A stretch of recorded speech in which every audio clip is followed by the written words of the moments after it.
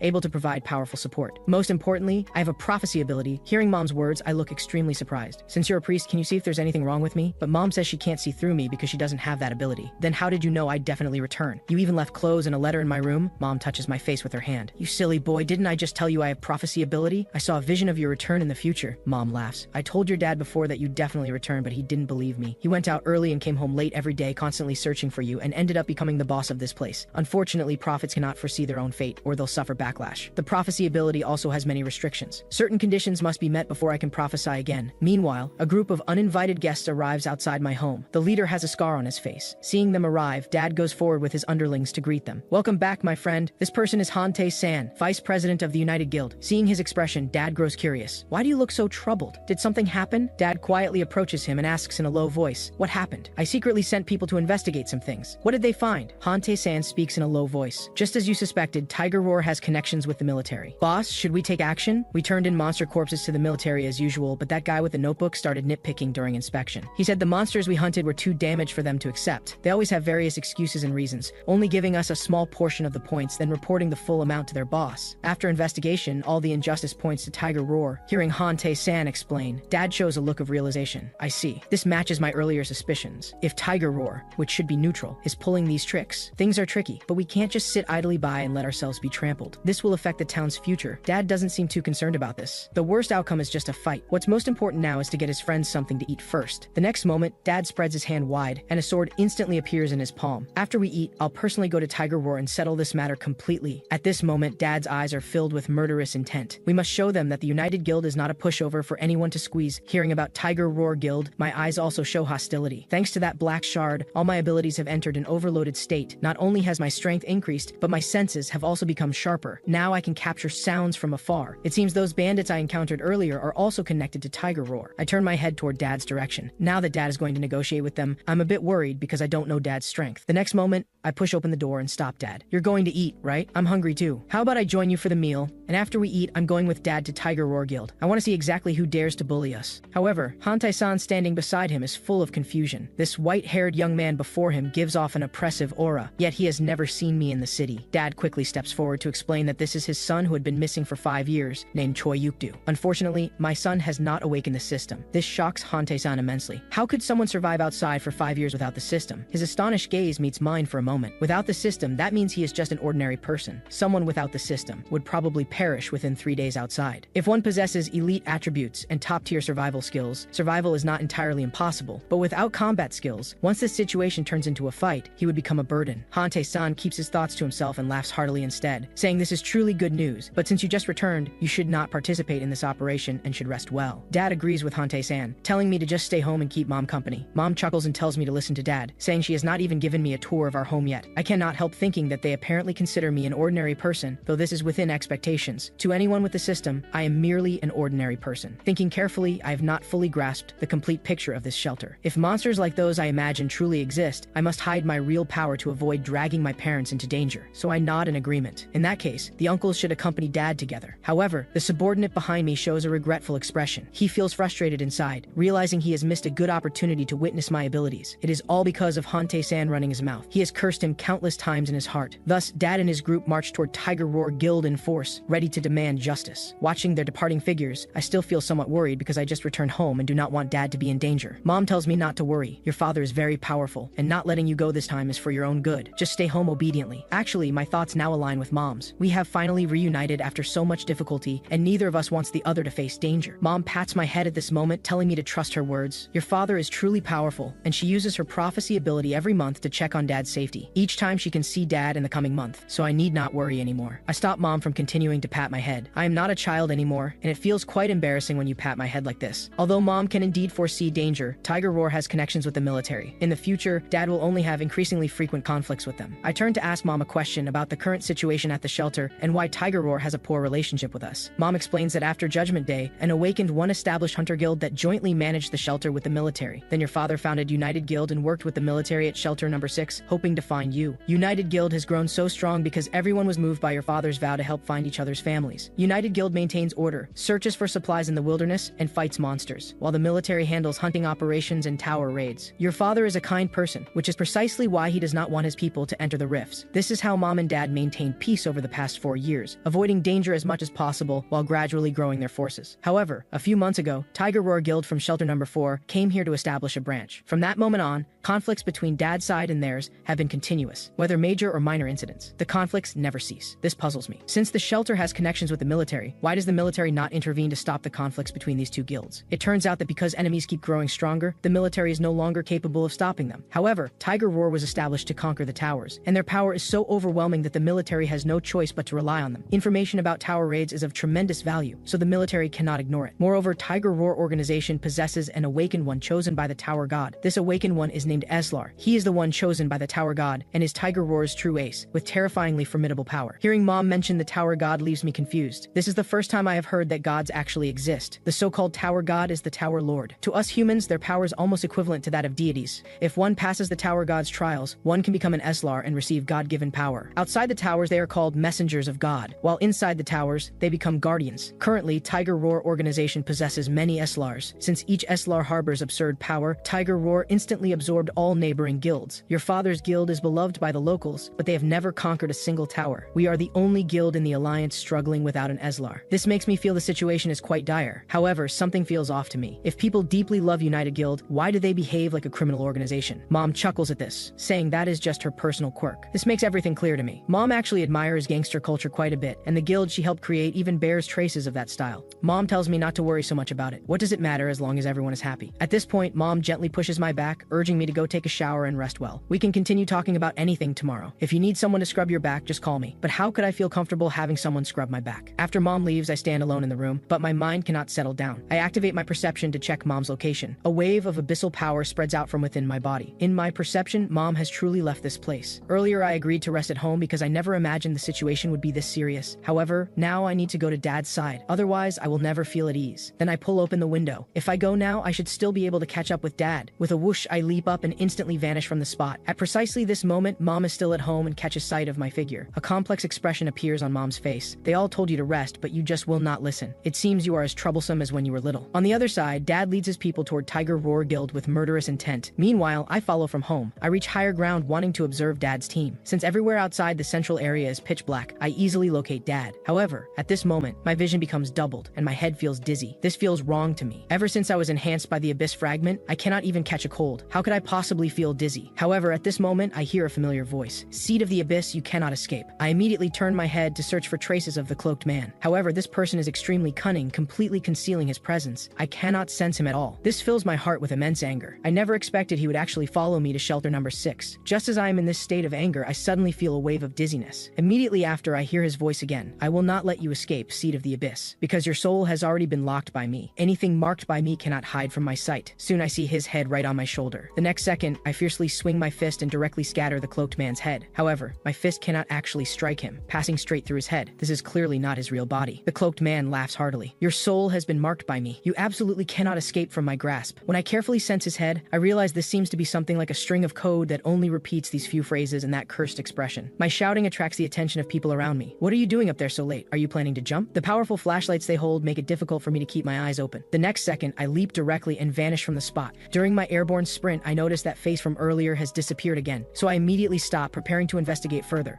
If that person is nearby, he is definitely a dangerous presence. What I did not expect is that the instant I stop, I see the cloaked man again. He once more repeats what he said earlier. This makes me form a hypothesis. Could his earlier disappearance have been because of the powerful flashlight? Thinking this, I feel it necessary to conduct an experiment. So I move beneath a street lamp and position my arm toward the light. In my assessment, if I remain in darkness for 7 seconds, the soul mark will be activated. If I lose my composure, it might also activate the soul mark. This thing is quite annoying. Thinking this, I use my other hand to gently press against the soul mark, keeping it in darkness for 7 seconds. Just as I suspected, that cursed head appears again. However, this time I mirror his expression and even say the same words. Your soul has been marked by me. You cannot escape, Seed of the Abyss. After a passerby witnesses this, he curses me as a delusional teen. It appears only I can see this face. When I walk under light, harsh noise begins ringing in my mind. However, after a while, the mark disappears, and I can no longer see that cursed head. He must have planted the soul mark on me long ago. When I was at home, was it because of the sunlight and indoor lighting that I did not experience these things earlier? My speculation should not be wrong. It must be this way. This makes me feel somewhat troubled. How should I deal with this head? The reason the cloaked man planted this soul mark on me is probably to easily locate my position. It appears he could launch an assault at any moment, so I absolutely cannot lower my guard. This person is an extremely dangerous existence. First, I must find Dad. As for this infuriating face, I will ignore it if I can. When light shines on me, that face disappears. It seems my hypothesis is correct. He does not appear when there is light. If it is truly as Mom said, and United Guild has become useless to the military, then Dad may very likely be in mortal danger. At this moment, I think of the monk I encountered during the day. I do not know how many powerful individuals are in the shelter, but the military alliance with Tiger Roar Guild absolutely cannot just sit quietly. They may very well be attempting to destroy United Guild. If this is the case, even if I must kill everyone, I will protect Dad and Mom. Everyone who threatens our lives must die. At this moment, my expression becomes somewhat desolate. I truly wish to return to the peaceful society of the past, where our whole family could live safely every day. Soon I arrive at Dad's location. They stand before the Tiger Roar Guild building. However, I do not follow them up, but hide behind a pillar, observing the situation ahead. I really want to know how Dad will negotiate with Tiger Roar Guild. When conflict arises with others, violence is actually the last resort. This is the truth Dad once taught me. However, at that time, I only half understood because I was still young and did not know how to fight at all. I do not know whether Dad will actually fight with Tiger Roar Guild members. If he does, I will have to step in. Just then, I hear what seems like commotion in the crowd. Could negotiations be starting? Turning to look, I notice 2 guild members ahead seem extremely excited, unable to suppress their smiles. Then I see Dad ahead making a sword-drawing motion. Dad's aura at this moment is incredibly intimidating. His guild members mentioned that last time, Dad left a nearly 20-meter scar on an opponent. At this point, Dad speaks, his eyes filled with murderous intent. Park Tae-jun, I have already arrived at your guild's doorstep. Will you still not come out to greet me? The next moment, the blade in Dad's hand is instantly unsheathed. At the instant of drawing, I sense a terrifying power radiating from the sword. With a sharp ring, a resounding sword cry swiftly rushes toward the building ahead. Beyond this, I also see a blade aura. The next second, rubble flies everywhere. The entire building is sliced into 2 halves. At this moment, Dad's expression has completely lost the warmth he showed at home. All that remains is endless murderous intent and domineering presence. Hante-san beside him watches all this expressionlessly, while his subordinates behind him are extremely excited. This scene completely shocks me on the spot. Everything Mom said was true. Dad is truly powerful. It seems my worry was somewhat unnecessary. Afterward, Dad slowly sheathes his sword. That building has been diagonally split in half by him. At this point, Dad speaks slowly. It has been a while since I last took action. Do they truly think we are dead? How dare they so brazenly bully our people? At this moment, I gently tap one of Dad's subordinates. I want to ask him a question. Has the boss always been like this? He is incredibly fierce. Hearing this, that subordinate shows an extremely admiring expression. Do you not know know? The boss is famous for being the first to charge into a fight. Hearing this, I am extremely surprised and casually remark that he always likes to save violence as a last resort, does he not? From this subordinate's tone, it seems Dad has said this to them too, but that was his old philosophy. Back then, he still believed the military could solve problems, but now things are different. What happened later was quite interesting. Whenever our people went to the military-controlled area, small conflicts would always break out. The continuous conflicts led to a change in the boss's philosophy. Solving problems with fists is the fastest way. If you cannot win the fight, talking is useless. Basically, beat them first, then reason with them. This is the boss's new philosophy, and also the philosophy we pursue. After listening to the subordinate's account, I feel Dad's behavior is still somewhat reckless. From my observation of that monk, do not the strong usually avoid trouble? How is it that Dad rushes toward difficulties instead? Looking at Dad's figure ahead, could I have misunderstood him earlier, or does possessing power like Dad's allow one to act domineeringly as one pleases? Perhaps I was simply deceived by that monk earlier. He may also possess terrifying power and acts domineeringly everywhere. It seems I still do not understand this world well enough. Meanwhile, inside a building, a figure emerges on the rooftop. He watches the scene ahead, where several helicopters are handling a monster corpse. At this moment, the monk has removed his blindfold. A green gleam flashes across his eyes. This is his skill. The auspicious eye has been activated. He sees what appears to be a torn-apart level 90 boss without burn marks from heavy weapons or other scars. This scene is the monster I killed during the day. The monk once again covers his eyes with cloth, sighing that this world actually has so many powerful individuals. This is truly frightening. It seems we must be cautious, even more cautious. On the other side, inside the building Dad sliced through, wisps of white smoke still rise. Dad and his group are all here, waiting for Tiger Roar Guild's leader to come out and negotiate. Before long, a group walks out from inside. The person leading them curses angrily, calling Dad a bastard. That person says angrily that you think the current situation is the same as when the shelter was first built. Hearing this, Dad seems to recall unpleasant memories and retorts angrily. Of course the situation has changed, especially since annoying people like you appeared. As soon as he finishes speaking, Dad lifts the blade in his hand slightly. I should have killed you directly back then to eliminate future troubles. That person seems unconcerned by Dad's provocation. Then why do you not do it now? Are you afraid? After being provoked by him, veins bulge on Dad's face. Do you think I cannot kill you now? The next second, the blade in Dad's hand immediately unsheathes. Bolts of lightning dance all around the sword. This scene makes Park Tae-jun tremble in fear, terrified that Dad will strike him down with one blow. Park Tae-jun's heart becomes extremely anxious. I have completely enraged him. You people should come out quickly. Is his anger still not enough yet? Thinking this, Park Tae-jun insults Dad again. You cannot even draw your sword properly, you coward. If you have the guts, come strike me. I want to see if you truly have the courage. Park Tae-jun becomes increasingly agitated. Someone as weak as you is not even worthy of carrying Tiger Roar Guild's shoes. The next moment, Dad becomes completely enraged. Gripping his sword, he charges straight at Park Tae-jun. However, at this moment, Park Tae-jun instantly releases his shield and summons God-given power, blocking Dad's strike. At this instant, a shadowy man and Park Tae-jun simultaneously share a thought. You have finally taken the bait. The next moment, a man walks out from behind. All of you do not move. This man is a level 63 assassin. He says angrily that you have quite some nerve, daring to incite conflict within the shelter. His appearance greatly shocks the guild members. This is someone from the military. How could they appear here? Do they intend to join forces with Tiger Roar Guild? I glance at that level 63 assassin. He must be the soldier supporting Tiger Roar Guild, but this is absolutely not a coincidence. I fix my gaze on the building above. I can sense many people lying in ambush inside this building. It feels like Dad is definitely going to suffer this time. This person's appearance is absolutely not accidental but inevitable. He must have set a trap long ago waiting for Dad to fall into it. This person's appearance brings the fight to a halt. However, the situation remains a stalemate. Dad knows in his heart that he has definitely fallen into a trap today. However, he never expected the military to directly abandon United Guild and turn to cooperate with Tiger Roar Guild. The smile on that assassin's face never ceases. According to Article 15 of the Temporary Shelter Safety Law, dueling within the shelter is prohibited. Violators will face imprisonment of 15 days or more based on the severity. If severe, one may even face the death penalty. Will you comply with our instructions? Now Dad completely understands. So this is their plan. First provoke him, then when he retaliates, use the law to arrest him. This is simply a top-tier conspiracy executed in plain sight. When Dad sees the assassin's composed expression, he cannot help but feel puzzled. Does he not worry about his corrupt behavior being exposed? This is unbelievable. He is so brazenly attempting to frame him. Dad also knows that once imprisoned, they can indefinitely extend his sentence or make him disappear in an unfortunate accident. So he absolutely cannot be caught by them. Otherwise, Tiger Roar Guild will seize his territory and assets while he is imprisoned, and even his wife and child will face this calamity. However, why would the military go to such great lengths to disrupt the balance? Could there also be power struggles within the military? If so, that would be truly terrifying.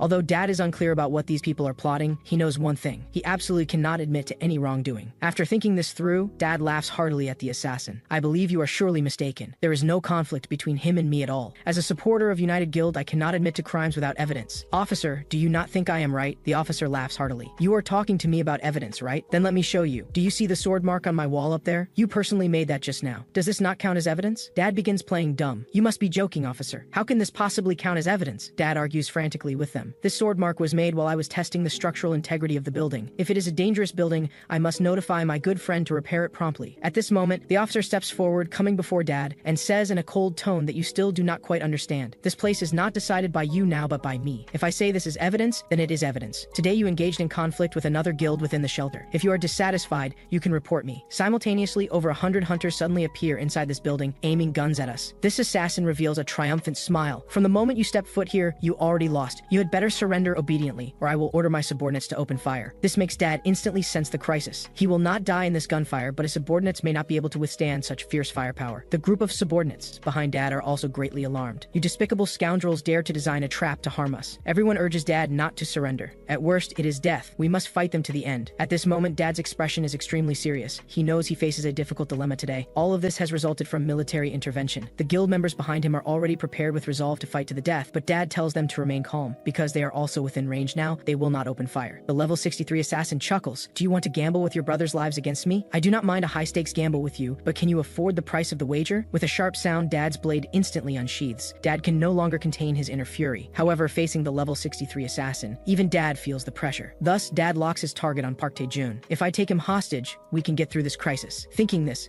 Dad swiftly draws his blade. The assassin and Park Tae-jun instantly become alert. Is he finally making his move? Park Tae-jun immediately activates his sword shield. He cannot become the weakest link. An agent's defensive skills differ from other classes, allowing analysis of more information about incoming attacks. Therefore, Park Tae-jun believes that at this distance, he should be able to block Dad's attack. What Park Tae-jun deploys is sword shield defense, which can only block sword-type attacks. However, precisely because of this, when facing swords, he can perform beyond his level. Park Tae-jun previously tested his sword shield and confirmed it can block a full-force strike from a level 69 warrior. Therefore, he believes Dad, a level 65 warrior, poses no real threat. At this moment, he is already imagining in his mind the sight of Dad's sword breaking after striking his shield. Park Tae-jun shouts loudly, "If you have the ability, shatter this shield of mine." On the other side, the military personnel continue pressing. Choi Jin-han, will you comply obediently now, or do you want to be locked up together with all your companions? Choi Jin-han's expression is extremely grim. Now is the time for him to make a decision. Han Tae-san behind him urges Dad never to surrender. Even if it means death in battle, he must absolutely not surrender. Choi Jin-han's heart is conflicted. He does not want to drag his brothers down. Choi Jin-han's hand pauses on the blade handle for a moment. He makes a decision in his heart. He directly hands the blade to the other party. This action represents his abandonment of the fight. Han Tae-san is immensely shocked. He never expected the boss to make such a decision. On the contrary, the military personnel reveal a triumphant smile. It seems you have made a wise choice after all. All the guild members show angry expressions. Watching the military personnel so brazenly mock them, how can they not feel furious? Little do they know that Han Tae-san has already prepared for battle in his heart, because he and Choi Jin-han share a signal. When he raises the sword, it means ready. If he releases it, that represents imminent combat. The next second, Han Tae-san erupts with a terrifying aura. Magical power circulates wildly within his body. Others do not know he and Choi Jin-han have this tactic, so they will certainly be careless for a moment. With a surprise attack, they might successfully eliminate the strong opponent. At this moment, Dad throws the blade directly onto the ground. This signals the battle begins. Park Tae-jun is somewhat surprised. He does not understand why Choi Jin-han's blade disappeared. However, there is no time for him to think further, because Choi Jin-han's body swiftly charges toward him. This frightens him into directly maximizing his shield's energy. With this shield present, Park Tae-jun's heart gains reassurance. This shield bears magic to block sword strikes. No one can break through it. The next moment, Choi Jin-han waves his hand again. The sword's phantom suddenly appears in his grasp. Since you are so confident your shield can block my attack, let me test it. Park Tae-jun remains completely unfazed by this. This shield cannot even be broken by level 69. What makes you think you can succeed? However, at this moment, Han Tae-san behind them instantly releases the magical power he has been accumulating. He controls the rubble on the ground, causing it to slowly float upward. The purpose of doing this is to have the rubble cover the sword tip. They also understand Park Tae-jun's defensive method. What he deploys is a sword shield, which can only block sword strikes. Immediately after, Choi Jin-han swiftly swings his sword and directly shatters Park Tae-jun's shield. The power of this strike feels as if a hammer smashed his shield, causing his internal organs to churn continuously. What a miscalculation. It was not a sword strike, but a hammer strike. In this case, even the hardest sword shield cannot withstand his attack. At this moment, Dad's attack does not stop but intends to deliver consecutive fatal blows. The soldier beside him laughs heartily. I know what your target is. Having said this, he swiftly turns and swings a dagger toward Dad. Now I can touch you, but you cannot touch me. If you dare lay a finger on me, you are finished. However, how could Han Tae-san behind them allow this to succeed? With a squeeze of his large hand, he directly assists Dad's defense remotely. A stone net rapidly bursts from the ground at this instant, preventing the assassin's arm from penetrating. The assassin feels somewhat challenged. These floating stones restrict his movements. On the other side, Park Tae-jun completely panics.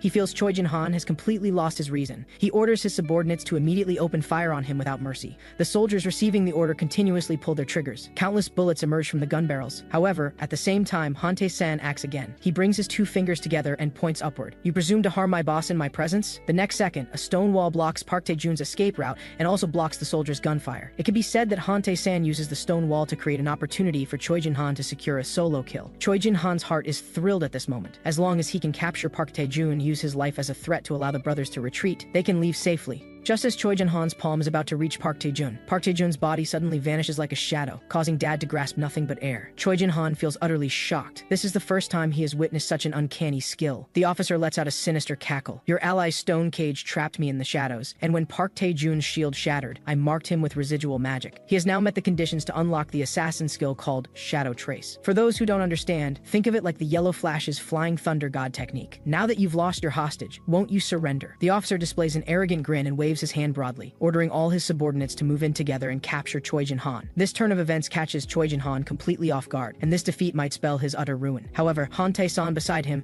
wears an expression of sheer terror, completely unable to comprehend why that person would appear here, his eyes filled with disbelief and confusion. Besides Han Tae-san, even the soldiers present are visibly shaken. The assassin doesn't understand the meaning behind their expressions. What's so surprising about this? Why aren't you moving yet? As his words fall, I slowly speak up. You just said to make a move. Against whom exactly? Against my father? My voice carries overwhelming killing intent, causing the assassin's expression to freeze. He feels utterly shocked inside. Someone has actually managed to circle behind him and approach silently. Could this be another assassin like himself? The assassin glances at me inadvertently. Although he doesn't know who I am, he knows one thing for certain. I am his enemy. He decides to strike first. I have no choice but to use that technique. With that, he slowly reaches his hand toward the potion at his waist. Park Tae-jun notices his movement as well. This appears to be the lethal poison prepared for defeating level 90 bosses, but this belongs to them. Who knows when this officer stole it? After preparing everything, the assassin instantly unleashes all his strength at this moment and breaks free from my restraint. At this moment, my overwhelming killing intent permeates my entire body, and I summon the power of the abyss to envelop myself. The assassin moves incredibly fast. The instant he turns around, he swings 3 daggers at me, aiming for my vital points. Dad sees this scene and panics completely. Yuk-do, get out of here now. Park Tae-jun has already cursed that officer countless times in his mind. This action might drag everyone down with him, because no one present can withstand this poison's corrosion, himself included. Soon, the poison begins spreading through the air in all directions. In merely the blink of an eye, 4 or 5 soldiers are poisoned to death. Although Park Tae-jun doesn't want things to unfold this way, at least this poison can eliminate Shelter Number 6's allies. He needs to escape this toxic zone immediately. However, just as this thought crosses his mind, a massive palm reaches toward them. I swiftly grab both their fleeing bodies back. Like lifting chicks, I render them unable to move. Park Tae-jun feels utterly stunned. Why can he still move? This is lethal poison capable of killing a level 90 boss. Even the assassin officer displays a terrified expression. If someone can still move their body within this lethal poison, there's only one possibility. They are a monster so powerful that even level 90 poison cannot kill them. At this moment, both individuals trapped in my grasp share the same thought. Today they have provoked someone they should never have crossed. The assassin's earlier attack against me has been completely caught in my mouth. I spit lightly, ejecting the dagger handles from my mouth onto the ground. The thought alone seems ridiculous. That assassin actually believed such a simple attack could kill me. How absurd. I tell them both not to move. If either dares to move again, I'll send them to meet the King of Hell. Today's matter must reach a conclusion. Park Tae-jun feels immensely shocked inside. Regardless of your class, every player has 5 attributes: intelligence, perception, strength, agility, and constitution. If he can withstand that toxin, his constitution equals that of a level 100 player. I speak to them furiously. Order your men to drop their weapons. However, this officer refuses to listen to me at all. He reaches back and grabs my leg. Then his body leaps into the air. Soon he locks my right arm and tells Park Tae-jun to attack me quickly. A smile curves at the corner of Park Tae-jun's mouth. This is an absolutely golden opportunity. Park Tae-jun prepares to launch a sneak attack while I'm busy breaking free from that joint lock. However, in my view, his attack moves slower than a turtle. The next second, I become thoroughly enraged and directly hurl both their bodies flying. 2 figures flash past Dad in an instant. With a thunderous crash, both their bodies slam heavily into the wall behind Dad. After receiving the heavy impact, clouds of dust rise from the ground. This attack leaves both of them nearly unconscious. Dad displays an utterly shocked expression. My son has actually managed to instantly defeat 2 experts. However, at this moment, the assassin's body slowly disappears. I snort coldly to myself. Petty tricks? Yet you dare show off before an expert. The assassin uses Shadow Shield and instantly appears behind me. He believes I absolutely cannot dodge this move. With a thrusting sound, he stabs the blade in his hand directly into my body. However, what he never expects is that the blade stops abruptly, completely unable to penetrate my skin. This leaves the assassin in disbelief. How is this possible? What shocks him even more comes next. His blade is stuck, and no matter how hard he tries, he cannot pull it out. I quickly turn around and swing a fist toward him. As he retreats, I catch his dagger with my hand. With a sound, his nose suddenly bleeds. My previous punch merely created a gust of wind that grazed his face, yet it injured him. He has only one thought now: escape. However, I will not let him have his way. The instant he wants to flee, I appear before him, my gaze locked firmly on him. I have no interest in wasting words with him. I directly press one hand on his head and push down firmly. The assassin has only one thought in his his mind. The speed of this person before him is unimaginably fast. Having dealt with the assassin, I slowly stand up. Since the crisis has been resolved, it's time to return. At this moment, Hantei-san and his subordinates are so shocked they don't know what to say. With each step I take forward, the soldiers beside me step back. Their commanding officer is in my hands, yet they dare not come forward to demand his release. One soldier wants to stop me, but the soldiers behind him shake their heads frantically, signaling that he absolutely cannot do so, or everyone will die without knowing how. I speak with my back to Dad. I'll leave the other person to you. Once we're done, let's head home quickly. Dad's mouth twitches. Fortunately, his son came today. Otherwise, these people would have been in grave danger. The next day, we return home. Dad pushes the door open and enters. It seems the interrogation has ended. Unfortunately, Dad hasn't extracted any information from them. However, this doesn't matter. At least we now know Tiger Roar Guild's position. We must remain vigilant these next few days. Besides this, another matter weighs heavily on Dad's mind. Setting aside Tiger Roar's plans, son, tell us about your situation. The three people present want very much to know what I have experienced these past 5 years. In merely 5 years, I have grown to this extent, which leaves them utterly astonished. After witnessing the conflict between Dad and them, I realize the implications of my actions. I feel it's time to explain everything to Dad. I then recount my experiences from these 5 years. 5 years ago, I fell into a place called the Abyss. During that time, I continuously hunted monsters. One of the towers must have trapped me inside. I tell them everything about my time in the Abyss, including how I spent 500 years inside, until finally a summoner teleported me back to Earth. This makes Dad stroke his chin thoughtfully. This incredible experience is truly hard to believe. There are 16 towers in total, but none match your description. If this is the case, it appears that tower is one not recorded in the files, and I was extremely unlucky to be teleported inside. Hantei-san speaks up at this moment. If that tower is near shelter number 6, we can prioritize clearing it. Dad sighs with emotion at this moment. Son, I'm already deeply relieved that you've returned alive. Leave the rest to me. Dad's words make Hantei-san beside him burst into laughter. After your son returned, he's a million times stronger than everyone else. It's not just relief, is it? If it were me, I'd probably wake up laughing in my dreams. Mom also touches my hand with a pained expression. Whatever happened to you doesn't matter. What matters is that you've returned safely now. After my return, Dad holds one conviction in his heart.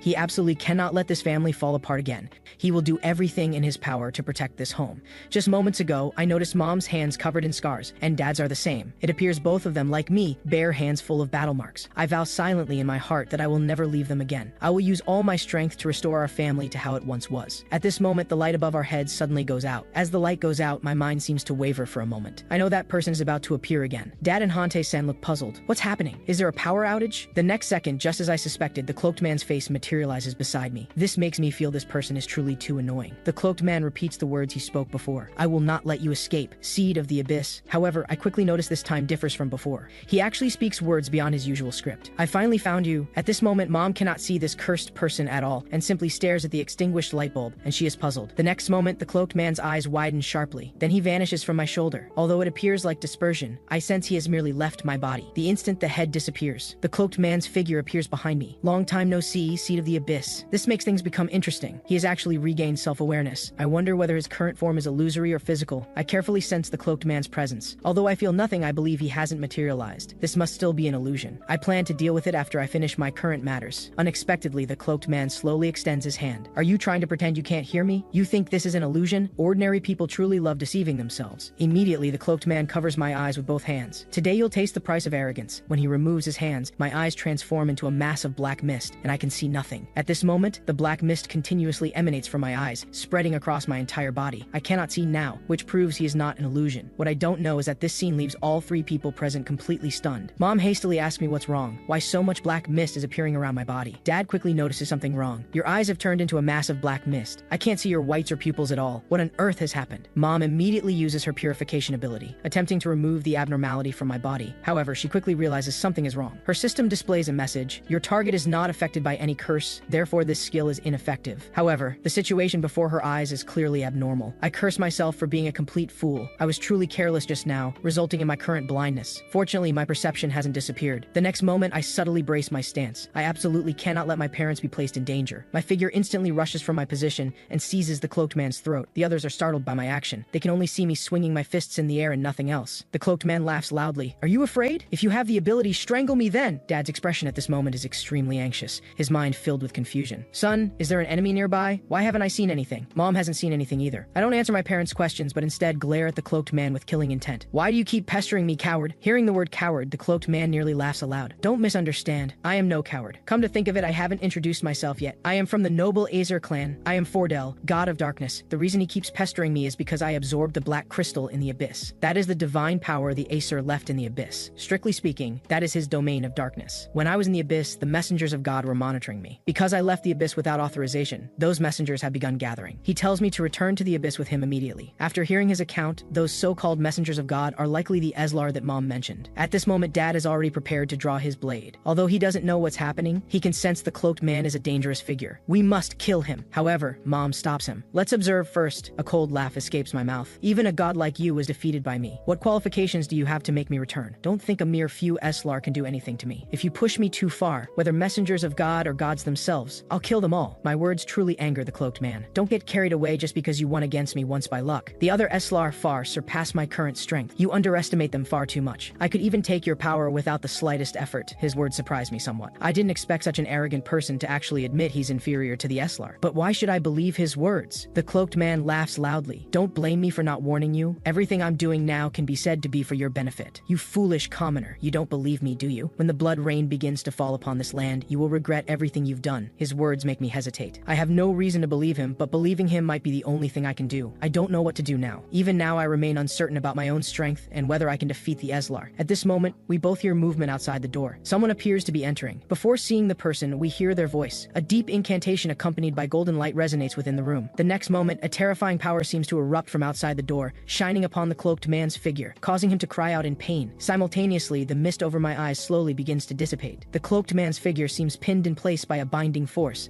No matter what techniques he uses, he cannot escape this constraint. The newcomer speaks slowly. What he said just now is true. I believe him. Upon seeing the arrival, Father displays a delighted expression. Xu Shanxi, how did you come here? Meanwhile, when that radiance covers my eyes, my sight has already been restored. Looking up, the person before me turns out to be the monk from the shelter entrance. Just as I suspected, he is indeed a hidden expert. I look toward Father behind me. Do you know him? Father nods. I not only know him, but we're quite familiar. It was he and I who founded the United Guild together. However, he now has a matter he needs to discuss with us, and it's extremely urgent. Dad steps forward to inquire. What exactly has happened? I'll tell you later. Let me finish discussing matters with your son first, then I'll explain to you. 2.5 hours pass this way. After everyone leaves, I ask Xu Hansi to explain what this urgent situation he mentioned actually is. Xu Hansi points to his own eyes. Although I am not Eslar, my eyes can see divine power. Because of this, I was able to use forbidden arts to seal that god. That god refers to the cloaked man. Moreover, although my divine power shares the same nature as the cloaked man's, its strength far surpasses any deity. Regardless of how I obtained it, we no longer have time to investigate. Several massive divine powers are converging here, so we must quickly discuss countermeasures. The reason they're coming here is most likely because they covet my power, although I don't know what transpired between you and that deity. His words are true. However, you cannot return to the abyss, because what lurks within the tower poses a far more troublesome threat than the Eslar. He attempts to deceive you and drag you back to the abyss solely to reclaim your divine power. What you must do at this moment is leave here and join the military. Xu Hansi's words provoke my aversion. You want me to join the military? You mean those people who once tried to bomb me to death? Hearing this, Xu Hansi laughs heartily. The current military may indeed be so, but there is one person among them worthy of your trust. As long as you officially join the military, the Eslar won't dare move against you easily. Let's not discuss joining the military first. If I leave here, how can I ensure my parents' safety? He reassures me. The Eslar follow an unwritten rule. They won't easily involve ordinary civilians. It is precisely due to this convention that the alliance continues to exist. The next moment, Xu Hansi instantly releases his aura, countless points of light emanating from his body. Most importantly, with me present, they won't act rashly. After all, the Latan people's power equals that of the Eslar. As long as they're not foolish, they won't dare touch your parents or anyone else here. Meanwhile, in another location, within Tiger Roar Guild's conference room, several people stand gathered here with displeasure. What a meaningless mission. To think they've assembled the four of us for someone who doesn't even have the system, according to intelligence. That white-haired youth is Choi Jinhan's son who disappeared years ago. He probably succeeded in entering a tower by luck. For trash like this, leaving it to Fai Long alone would suffice. There's no need to assemble all four of us. Bai Yi's words greatly displease Fai Long. Why should this trash be assigned to me? Why don't you handle it yourself? Just as the two are about to erupt into conflict, a hand rests on Fai Long's shoulder. The blue-haired woman shakes her head, signaling him to stop arguing and follow the boss's arrangements. This woman is Athena, also an Eslar member. The man seated at the front speaks slowly. I will also participate in this operation. This causes them to display shocked expressions. Even the boss is making a move. This is a direct order from Zeus. We must eliminate the child named Yukdu. Additionally, Tower 16 near Shelter 6 is about to activate. This is the benefit of clearly controlling a tower. The stubborn alliance refused Tiger Roar's proposal and plans to proceed with their own plan. Therefore, this time we must eliminate not only Yukdu, but also his parents who formed the alliance. Infinite killing intent erupts from the boss's eyes. No one can refuse Zeus's command, and we must resolve this matter perfectly. Do you hear me? This is the boss of Tiger Roar Guild, named Licht, level 118, who has inherited the divine power of Zeus. On the other side, we have also made thorough preparations and arrangements. Xu Shanxi tells me to go to command and find Park Soo-jin. He indicates that Park Soo-jin is an old acquaintance of his and will certainly take good care of me, so I can go find her with confidence. Additionally, if battle breaks out, please be sure to watch for that curse master. Once the curse formation activates, even Tiger Roar cannot interfere. Mom smiles at me. The Alliance stands guard here. You can go with peace of mind. Your father and I are also very strong. Nothing will happen. I nod, indicating I understand. However, I always feel a sense of unease in my heart. Is it because I've just reunited with my parents and don't want to leave? 15 minutes later, Xu Chunxi sits quietly at the main gate, waiting for those who should come. The next second, the leaves in the courtyard move without wind, sounding particularly eerie. This signifies the calm before the storm is about to break. At the same time, Xu Chunxi immediately senses something wrong. Extremely powerful divine power and killing intent spread from within this courtyard. It appears they've arrived. Immediately after, pitch black divine power bursts in from outside the gate. Looking carefully, 4 figures stand at this entrance. Each person's aura is immensely powerful. It appears they are all Eslar. Such a fierce attack rushes in from outside, but Xu Chunxi remains completely calm. Supporting himself with one hand on the ground, he instantly releases the golden bell barrier. The instant this black mist contacts the barrier, it all rebounds, completely unable to penetrate this shield. Behind Xu Chunxi stand my parents and Han Tae-san. All of them are shocked by this aura. After a brief greeting, all 4 Eslar enter,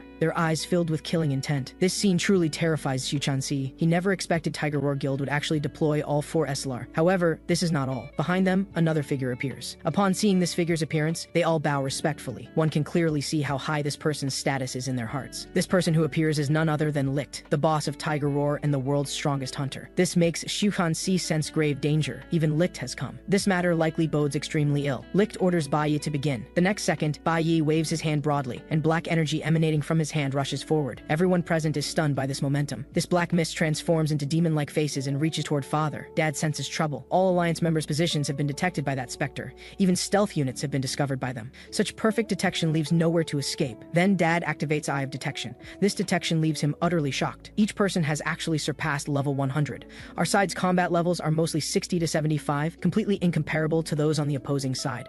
This level difference is no joke. If mishandled, people will truly die. Xu Chunxi speaks slowly. It's quite late. What brings you all here? Bai Yi turns to look at their boss. According to the specter's detection, that person doesn't seem to be here. Licht steps forward. Stop playing dumb. Tell me where he is. However, Xu Chunxi continues feigning ignorance. What do you mean? You suddenly mention him out of the blue. I have absolutely no idea who you're referring to. This provokes the hot-tempered Fai Long beyond tolerance. His mouth twists as he speaks. You bald fraud, if you don't speak now, everyone here will die. I advise you to wise up facing Fai Long's outburst. Even Xu Chunxi's good temper flares. It appears you lack proper upbringing. Allow me to educate you properly. This suits Fai Long perfectly. I've always despised you monks acting so superior. Today I want to see exactly how you plan to discipline me. Meanwhile, Mom has already prepared herself here. At this moment, Mom no longer displays her usual gentleness. Her eyes brim with killing intent. The instant she activates the barrier, a mass of black-green smoke envelops all enemies present. This is one of Mom's skills, capable of placing curses on opponents' bodies to weaken them. However, they don't seem to feel anything and instead observe their systems with interest. Fai Long can no longer tolerate the monk before him and prepares to start with him. You despicable people actually ambush us with curses. In merely the blink of an eye, Fai Long arrives before the monk, his face displaying an extremely arrogant smile. Even cursed by trash, I alone can crush your alliance. At this moment, the reversal comes. Xu Chunxi swiftly opens his palm and catches Fai Long's incoming fist. This shocks Fai Long immensely, his eyes filled with disbelief. Xu Chunxi smiles and speaks. You seem to lack understanding of the alliance. Today let me show you the alliance's power. Fai Long then discovers with horror that his level has actually dropped from 100 to 70, a full 30 level decrease. Xu Chunxi chuckles coldly. Losing levels isn't such a big deal, wouldn't you say? Immediately after, his palm presses heavily upon Fai Long's collarbone. The next second, Fai Long's body is directly sent flying by Xu Chunxi, without even a chance to retaliate. Simultaneously, not only Fai Long but all Tiger Roar Guild members present drop 30 levels. This is the power of the curse. Upon entering the curse zone, levels decrease by 50% of the caster's level. I want to see how you defeat us when the level gap isn't significant. However, Licht displays no trace of fear and instead laughs strangely. His expression turns wildly arrogant as he speaks. It appears things have become interesting. Then he signals to Athena behind him. It's time for your performance. After hearing his command, Athena waves her palm as streams of magical power coalesce in her hand. At this moment, full-scale battle erupts completely. Licht wants very much to know whether Yukdu will rush back after learning of the situation here. A wave of dust sweeps over all of us, and teleportation power manifests around Dad and Xu Chunxi. When they open their eyes again, they discover they have arrived at another location. This place is Athena's arena, specifically designed for dueling. This incredible power greatly shocks Xu Chunxi. This is absolutely terrible now. Meanwhile, Licht remains at the United Guild. It's been so long since I encountered evenly matched opponents.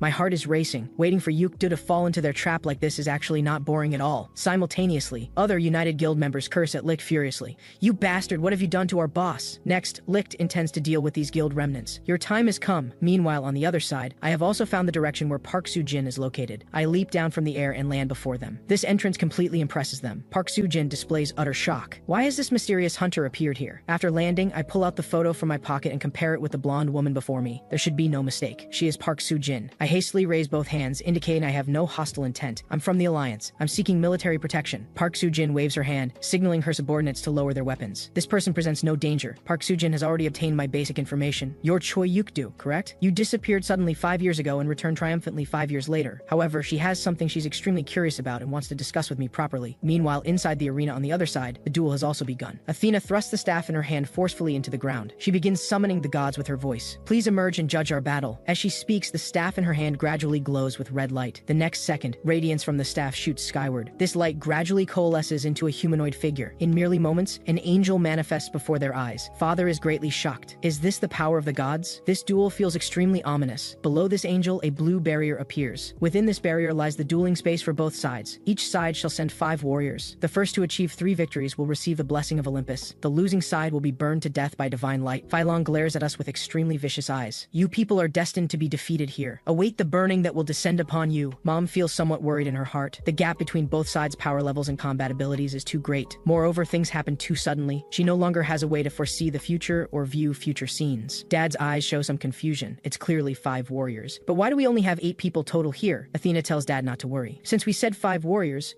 will certainly appear. As for the remaining 2 warriors, they're probably still on the road. Although they'll be late, they absolutely won't be absent. Moreover, they are the protagonists of this decisive battle. At this moment, Phylong can hardly wait to deal with our side. Who wants to come up first to die? I'll accompany you. Everyone on our side has received notification that entering the battlefield now will initiate the decisive battle. Dad glances at Phylong across from him. This punk really looks like he's asking for a beating. Let me deal with him. However, Xiu Shanxi's figure blocks his path. This situation occurred entirely because my judgment was lacking. Therefore, I must take responsibility for securing victory in this match. Dad pats his shoulder, telling him not to worry too much. Unexpected things happen in everything. There's nothing you could do about that. Just staying by my side is enough. This isn't your responsibility. Because my wife's curse lowered their levels, we still have a chance in one-on-one situations. So let me handle this match. Even Hante-san beside him agrees. Moreover, she isn't suited for combat. We only need to secure 3 victories. I believe in the boss's strength. He will definitely defeat the opponent. However, Shuken-sai merely chuckles. You probably don't know one thing yet. That person named Phylong across from us is no simple matter. When he raises his head again, his eyes become extremely serious. That person is Tiger Roar Guild's fiercest existence. Fighting above his level is as simple as eating and drinking for him. After becoming a messenger of God, relying on overwhelmingly powerful divine skills, he single-handedly defeated a guild with 3 F5 members. Most critically, he didn't even suffer serious injuries. Therefore, this battle is best fought by me because I have a strategy to win 1 arena match. With that, he steps into the battlefield without looking back. Leave the first match to me with confidence. I absolutely will not disappoint you. When his foot enters the battlefield, he discovers no particular sensation. At this moment, the first arena match is about to begin. The combatants from both sides represent each side's most powerful forces. Zhu Shanxi's gaze becomes extremely sharp. Let me face you. Don't you dare disappoint me. He is provoking his opponent. Only by making his opponent lose rationality can he increase his chances of victory. Just as Xu Shanxi predicted, upon hearing these words, Phylong displays furious anger. You bastard, don't be too arrogant. Athena in the sky above waves her hand broadly. Both sides take your positions. The first arena match officially begins. The moment Athena announces the start of the match, a terrifying aura emanates from Phylong's body. In the next second, he charges towards Xu Hansi at blazing speed. You wretched monk, spare me your nonsense and see if you can block this punch. However, the monk blocks all of his attacks. No matter how fast Phylong moves, he cannot reach the monk's vital points. Dad and his team witness everything happening in the battlefield. The speed of both fighters is almost too fast for his eyes to follow. At this moment, Phylong seems overly excited. Those moves were just appetizers. Now you should use your full strength to block my attacks. The moment his words fall, Xu Chenxi catches his fist. This excites Dad tremendously. It appears that Xu Shenxi's speed surpasses Phylong's, and winning the first round seems certain. At this moment, a sinister and terrifying aura emanates from Phylong's body. The expression on his face shows no concern whatsoever about his hand being caught. Xu Shenxi's expression changes drastically. Something is wrong with this guy. How did his combat power suddenly surge so much? With that said, Xu Shenxi swings his hand forcefully. Regardless of anything else, he must injure his opponent first. After striking with his palm, Xu Shenxi's figure retreats more than 10 meters. He must maintain distance from Phylong now. Sinister laughter escapes from Fei Long's mouth. You are quite cautious, aren't you? Even Athena and Bai Ye outside the arena admire Xu Chenxi's caution. After launching an active attack, he immediately creates distance. His sense of danger is clearly very sharp. On Xu Chenxi's side, when he struck Fei Long with that palm just now, his hand has already suffered backlash damage. Seeing this scene, Fei Long cannot help but laugh maniacally. He slowly extends his hand. I told you before that you're a fool. It seems I was not wrong. How does my Cadmus's fang taste? Hearing this name, a shocked expression appears on Xu Shansai's face. Cadmus is Fei Long's pet serpent, possessing his body and fighting alongside him. Fei Long tells Xu Shanxi not to be afraid and to attack as much as he wants. His interest has just been piqued, and he does not want this to end so sloppily. As Fei Long's words fall, his figure vanishes from its original position. Since you won't attack, then I'll be the one to strike. However, whether you can block my attacks depends on how good your defense is. Fei Long's body quickly arrives in front of Xu Shansai and swings a punch toward his face. Xu Shanxi has no choice but to dodge, because a serpent is coiled around Fei Long's arm. The serpent's attack speed is incredibly fast. There is no telling whether its jaws will bite him in the next moment. Xu Shanxi curses internally. This serpent is far too troublesome. After just a few exchanges, Xu Shanxi clearly notices that the speed of the serpent on Fei Long's hand seems faster than before, and its bite force is even more astonishing. In anger, Xu Shanxi snaps his eyes wide open. Do you really think a monk is easy to bully? In the next second, Xu Shanxi's other fist strikes heavily on the serpent's head. However, at the same time, while using the serpent to attract Xu Shanxi's attention, Fei Long's figure moves like a phantom. With a bang, Fei Long's punch forces Xu Shanxi's body backward. Only at this moment does Xu Shanxi get a chance to catch his breath. He feels something is wrong. The serpent's speed increased, but how did Fei Long's speed also increase? Then he realizes he has been poisoned by the serpent. His overall attributes have decreased, and he instantly understands that it is actually his own speed that has slowed down. At this moment, Fei Long is extremely arrogant. As a monk, your endurance to last this long is already quite impressive. The poisoned dragon's fang enhances strength and restores health from the blood it absorbs from its victims. In Fei Long's view, this wretched monk has already reached his limit. Dad begins to assess Fei Long's condition at this time. If this battle continues, the gap between them will only widen. He wonders whether Xu Shanxi can survive this ordeal. The battle between Fei Long and Xu Shanxi is raging intensely, with Fei Long currently holding the upper hand. At this moment, Fei Long kicks out and strikes heavily on Xu Shanxi's shoulder. While continuously attacking, Fei Long laughs mockingly. How does it feel to have dragon poison permeating your entire body? I want to see how long you can last. In the next moment, Fei Long's punches all land on Xu Shanxi's body. However, Xu Shanxi has no time to counterattack right now. He continuously chants sutras from his mouth. Hearing these muttered scriptures, Fei Long laughs heartily. You wretched monk, do you really think chanting sutras now will help? Do you expect Buddha to come save you? However, what Fei Long does not know is that Athena and Bai Yi have noticed something unusual. Are my eyes deceiving me? Is there really divine power enveloping this monk? He is not even an Eslar. At this moment, golden rays of light emerge on Xu Shanxi's body, covering him. Fei Long, engaged in battle, does not notice this. Xu Shanxi blocks Fei Long's attacks while continuously chanting sutras. Dad outside the arena is greatly shocked. He witnesses an incredible scene. This move is extremely risky, but under these circumstances, he actually thought of such a breakthrough solution. We are really going to win this match, because at this moment, Xu Shanxi is virtually invincible. At this time, Xu Shanxi brings his palms together. All dharmas return to one. The dharma form is forged within the Vajra precepts. I pay homage to all Buddha manifestations. Heed my summons. At this moment, Fei Long finally realizes something seems wrong. This guy's aura is actually surging explosively. In an instant, a golden Buddha appears in the void. The eyes of this golden bodhisattva are filled with contempt, seemingly not placing Fei Long, the messenger of foreign gods, in its regard at all. Its majesty is absolutely unshakable. However, this scene only shocks Fei Long briefly. He does not care about any gods. These are just petty tricks. Do not think they can block my attacks. Xu Shanxi's figure is suspended in midair, controlling the great Buddha and preparing to launch a counterattack. Suddenly, Xu Shanxi's figure bursts forth, moving at an unbelievable speed. However, this suits Fei Long just fine. You idiot, you actually want to engage in close combat with me? Your confidence must come from the armor forged by divine power on your body. This reminds Fei Long of a certain point in the past when he had killed someone just as foolish as Xu Chenxi. That person had believed he could use condensed divine power to block the poison dragon's fangs. However, what he did not know was that divine power is an even richer energy source than fresh blood. As a result, that person did not even last 2 rounds in Fei Long's hands before being killed outright. Now before him appears another fool just the same, so Fei Long believes the outcome should be identical. However, what Fei Long never expects is that Xu Shanxi's fist actually strikes heavily on his face. The speed of this punch gives him absolutely no time to react. Xu Shanxi swings his arm, and the recoil force of that power directly sends Fei Long's body flying. This fills him with disbelief. He actually used divine power to suppress the poison dragon's debuff and restored his own speed. Then immediately after, Xu Shanxi's large foot kicks him in the lower abdomen. Fei Long spits out a mouthful of fresh blood. It seems not only has his speed recovered, but his strength has also recovered, along with his reaction ability. It appears he has received a significant boost in all aspects. Having regained his strength, Xiuqianxi furiously beats Fei Long, as if venting all the frustration he had just endured. Fei Long's pain tolerance is also extremely formidable. It can be said that he is the strongest tank in the guild. He directly withstands Xu Shenzai's attacks and seizes opportunities to use the poison dragon to counterattack. Fei Long's eyes are filled with excitement. You probably do not know yet, but the divine power on your body is the most perfect nourishment for my pet. You cursed monk, just obediently become food for the poison dragon. This shocks Xu Shenzai immensely. How is this possible? His divine power is actually being absorbed by the poison dragon. Fei Long laughs heartily. Your divine power is now mine, so I have won this arena match. However, what Fei Long never expects is that the divine power he just absorbed can actually restrain his movements. His expression turns to one of horror. He has no idea what just happened, because at this moment, his ability to mobilize divine power has been completely blocked. In other words, he can no longer control divine power. Xiuqianxi chuckles. You arrogant fellow, do you not think you are celebrating too early? As his words fall, he blasts out a punch striking the poison dragon. You always call me a fool, but it turns out you are even more foolish than me. You probably do not know yet, but the Rakshasa power on my body places an extreme burden on the body. These words completely stun Fei Long. Does this mean even my poison dragon cannot absorb your divine power? How is this possible? Xiuqianxi looks at him as if looking at an idiot. When did I ever say this was divine power? You are far too naive. Although he is conversing with Fei Long, Xiuqianxi's attacks have never stopped. With a bang, Fei Long flies out after being struck. Who would have thought that the renowned Fei Long of Tiger Roar Guild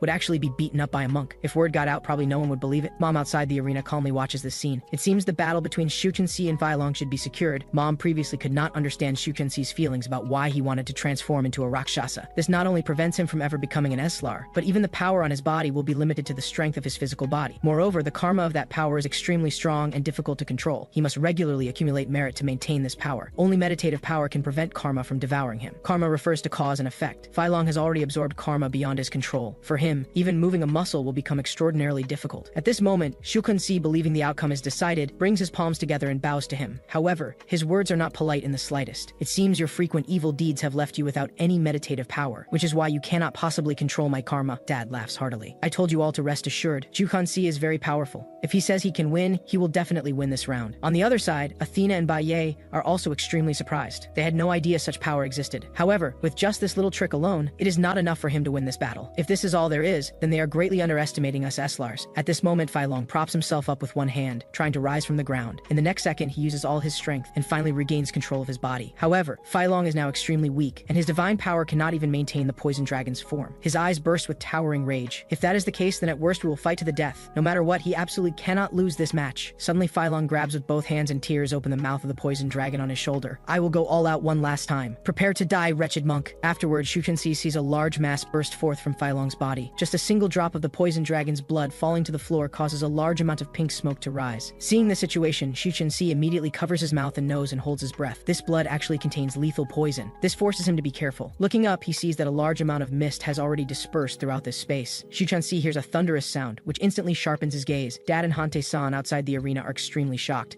This sound seems like war drums, but how is this possible? At this moment, Fei Long is completely unaffected within the smoke, as if still conducting some kind of ritual. General Ares, I offer the blood of the poison dragon. Please grant me your spear. As his words fall, this mass of smoke slowly forms into a tornado. In an instant, a spear of the same hue appears in midair. Fei Long wants to extend his hand to catch this spear. This is his final trump card. As long as he has this spear, he can continue fighting until this body turns to dust. There is no fear in Fei Long's eyes, only endless battle intent. Athena is utterly astonished upon seeing this. This is actually a divine weapon. Even an Eslar cannot use it without level restrictions, and can only wield it briefly. It carries the power of the gods and can adapt to the combat style of the Eslar who wields it. Baye laughs heartily. This is probably the insurmountable gap between ordinary players and Eslars. Xiuqianxi might be doomed today. At this moment, Athena feels somewhat worried. Fei Long offered the poison dragon that Ares gave him. If the gods see through this little trick, they will surely be furious. However, given Ares' merciful nature, if Fei Long wins, he probably will not pursue the matter. But conversely, the same logic applies. If Fei Long loses, then he will face unimaginable punishment. Clearly, at this moment, Fei Long cannot care about any punishment and only wants to win the battle before him. Athena quickly dismisses her concerns. An ordinary player could never possibly defeat an Eslar wielding a divine weapon. I am really worrying for nothing. After obtaining the spear, Fei Long's confidence surges greatly. He now completely does not place Shushin Silicon in his regard,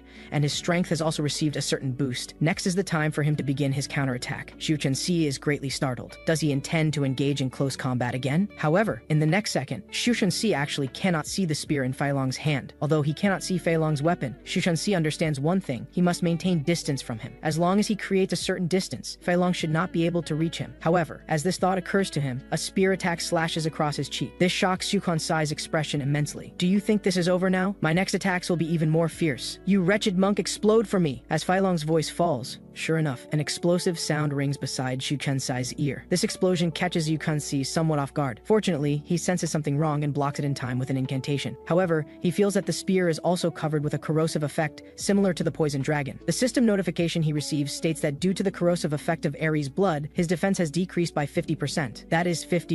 In other words, Xu Kanzai's defense has now been reduced by half. At this moment, Fei Long walks leisurely towards Xu Kanzai. I presume your armor should be broken now. Let us see how you defend next. In the next moment, Fei Long moves like lightning, rapidly approaching Xu Kanzai. After reaching him, he swiftly swings a punch, but Xu Kanzai cleverly dodges it. However, although he evades the punch, this does not mean Xu Kanzai can dodge the spear's attacks. Xu Kanzai's eyes are filled with shock. He can actually launch spear spikes from various parts of his body. How can I fight this? If he had not previously weakened Fei Long's abilities, he would probably be dead by now. Xu Kanzai seizes the opportunity and swiftly strikes out with a palm. However, the power of this strike is completely negligible and is easily evaded by Fei Long. However, Xu Kanzai also takes this opportunity to quickly create distance from Fei Long. Right now, he still does not know what the maximum range of the spear's attack is. At this time, Xu Kanzai slowly raises his hand and continuously chants, "May the three realms be purified, all conflicts be cleansed, and blazing karmic sins be eliminated." Fei Long laughs maniacally. Is this your limit? As he speaks, he even uses his fingernails to slash open his palm, letting his fresh blood spray out. Within just a few seconds, a large amount of fresh blood flows from Fei Long's wound. Do not think keeping your distance will save you. Now I am going to extend my attack range. Let us see how you handle this. To Fei Long's provocation, Xu Kanzai pays no attention whatsoever. He continues to silently recite the mantra. Soon, Fei Long witnesses something that shocks him immensely. Above Fei Long, a magical formation envelops his entire body. The golden light seems to imprison him, with an immense pressure threatening to crush his form.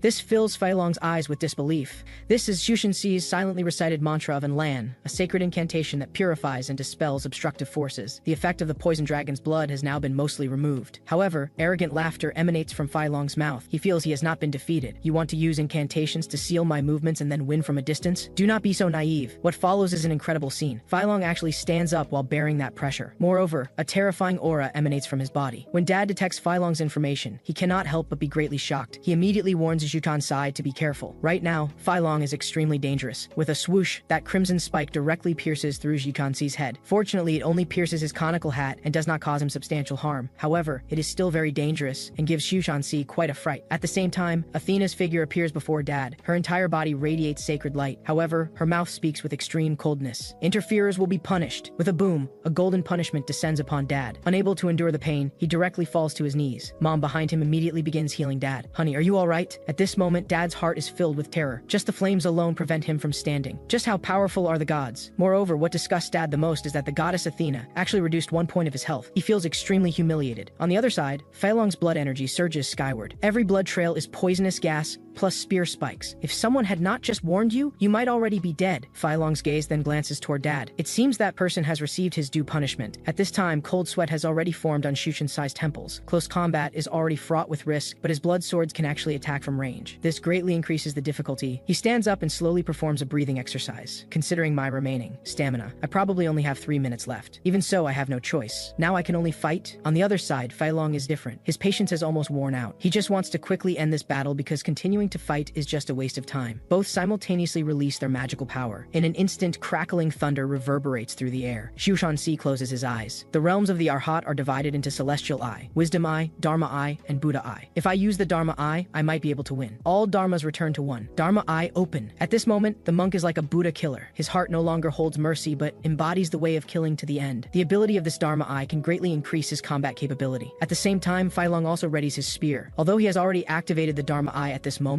its effect will not last long. He must quickly find a breakthrough, otherwise he will be the one to die. Xu Kanzai locks his gaze on the spear. He discovers that not much divine power is concentrated on the spear. Not only that, but the blood sword from earlier is the same. There is not much divine power covering it either. At this moment, Xu Kanzai finally understands. So that is it. The person before him is already a tiger with its teeth pulled. In the next second, 3 Buddha seals appear behind Xu Kanzai. Facing Fei Long's attack, Xu Kanzai directly catches it with his hand. This astonishes Fei Long's expression. Right there, he actually saw through my attack. How is this this possible? Can a wretched monk be this clever? Xiu Shanxi laughs heartily. This is your blood spear? This is truly beyond my expectations. It seems it is nothing special after all. Then, with a slight exertion of force from his hands, he directly shatters the spear in Fai Long's hand. You are truly laughable, actually using this blood spear as your ultimate weapon. In my eyes, your ultimate weapon is absolutely nothing. Fai Long cries out in disbelief. How could my blood spear break so easily? This scene shocks Athena and Bai Yi outside the arena immensely. How did he block those blood threads as fine as hair? Can human eyes see something so thin? In contrast to those two, Dad's heart is filled with wild joy. It seems everything Xiu Qinsai said before was true. He really does have countermeasures against Eslar. Having such a person by our side is truly reliable. Xiu Qinsai glances at the blood mist on his hand. With so much evil energy accumulated within the body, evil thoughts will naturally arise as well. Thinking of this, Xiu Qinsai prepares to purify all the evil energy in this blood mist. Incomparable karma permeates his fingers, and the blood mist is instantly purified. At this time, Fai Long is still somewhat unconvinced. So what if you saw through my attack? I can still continue fighting you. At this moment, Xiu Shanxi is also somewhat shocked. The blood mist that was just purified has actually emerged once again, and this blood mist can actually control itself autonomously and attack. Athena on the side slowly speaks. The divine power in the bloodline is not balanced, and because the blood is so diluted, it can actually penetrate the enemy's defenses. This blood mist will become a lethal attack, rushing madly towards Xiu Kunsi. Athena and Bai Ye also want to know how Xiu Kunsi will handle the situation. At this critical moment, Xiu Kunsi instantly unleashes the Dharma Eye. A powerful gravitational force presses down on Fei Long's body, making it nearly impossible for him to stand. Fei Long's expression is extremely ferocious. This damned wretched monk actually still has a killing move. At this moment, Xiu Chanxi extends one hand. Instantly, the blood swords around him cannot advance even half an inch further. All beings are bound by ignorance, bound by afflictions, falling into the three evil paths and enduring boundless suffering. Outside the arena, Athena anxiously shouts, "Be careful of that wretched monk's eyes. He can see the flow of divine power." Fai Long is very confused. What kind of eyes are those exactly? Athena tells Fai Long very bad news, which is that all of Fai Long's current attacks are completely meaningless against the monk. Hearing this, Hante-san's expression shows great shock. Damn Athena, she actually saw through the monk's Dharma eye so quickly. He immediately looks up at the phantom of the goddess Athena above. That Athena on the other side is attempting to interfere in this battle. Will you not stop her? The goddess Athena seems to show a troubled expression. As the arbiter, she absolutely cannot turn a blind eye. Then, the phantom of the goddess Athena points toward Athena. One warning. If this happens again, there will be punishment. Hante-san is so angry he curses out loud. Is this not blatant favoritism? Why did our boss receive punishment while that woman on the other side only received a warning? However, Dad directly stops him. It doesn't matter. Quickly observe the monk's battle. As long as Xiu Chanxi wins this match, nothing else matters. At this time within the battlefield, Xiu Chanxi's hand remains raised. Countless gravitational forces, like multiple layers stacked upon one another, press down on Fai Long's body, preventing him from standing. Fai Long curses at Athena. Shut your mouth. It is not your turn to help me. A mere wretched monk cannot do anything to me. However, immediately after, he pays the price for these words because he witnesses an extremely terrifying scene. At this moment, the monk's aura changes dramatically as he mutters sutras from his mouth. More importantly, a Dharma form actually appears behind him. This Dharma form has great origins. This is the sacred form of Fudo Mayu, the phantom of the Dharma god. Although it only possesses 10% of the original's power, this is still not something a mere Eslar can handle. In his fury, Fai Long is almost driven to desperation at this moment. Damn, wretched monk. Why do you constantly have trump cards emerging? Xiu Chanxi does not pay him any attention and continues chanting sutras. If this sutra is recited, he will manifest before us, removing obstacles and granting peace. If sentient beings sincerely recite my name. Just like this, Xiu Chanxi continues devoutly chanting the summoning sutra. This is the sutra that all monks learn first, but this does not mean it is weak. On the contrary, through manifestation, Fudo Mayu's attack power and defense can be enhanced by more than double. To accomplish this requires immense talent and perseverance. As long as he completes the recitation of this sutra, he can obtain 10% of the original's power. However, this sutra requires 30 seconds. During this period, he absolutely cannot be distracted in the slightest, otherwise all previous efforts will be wasted. Little does he know, at this moment, Fai Long's face has already twisted with rage. His body begins to secretly exert force, trying to break free from this gravitational hold. However, just as he is about to stand, Xiu Kenxi's hand presses down lightly, and Fai Long kneels before him once again. Xiu Kenxi's heart is immensely satisfied. When his eyes look toward Fai Long, they reveal a mocking gaze. Reciting sutras for 30 seconds in front of an enemy is simply the ultimate humiliation. The clever Fai Long thinks of a foolish move, which is to tear open his own flesh and blood, letting fresh blood flow out to launch a sneak attack on Xiu Chenxi. When his blood flows onto the ground, it rushes towards Xiu Chenxi at extreme speed, attempting to interrupt his recitation. Seeing this scene, Athena cannot help but worry. This is truly an idiot. He could have broken the seal and then disrupted the sutra, but now he is actually doing meaningless things. Fai Long's attacks now cannot harm Xiu Chenxi at all with the Dharma Eye activated.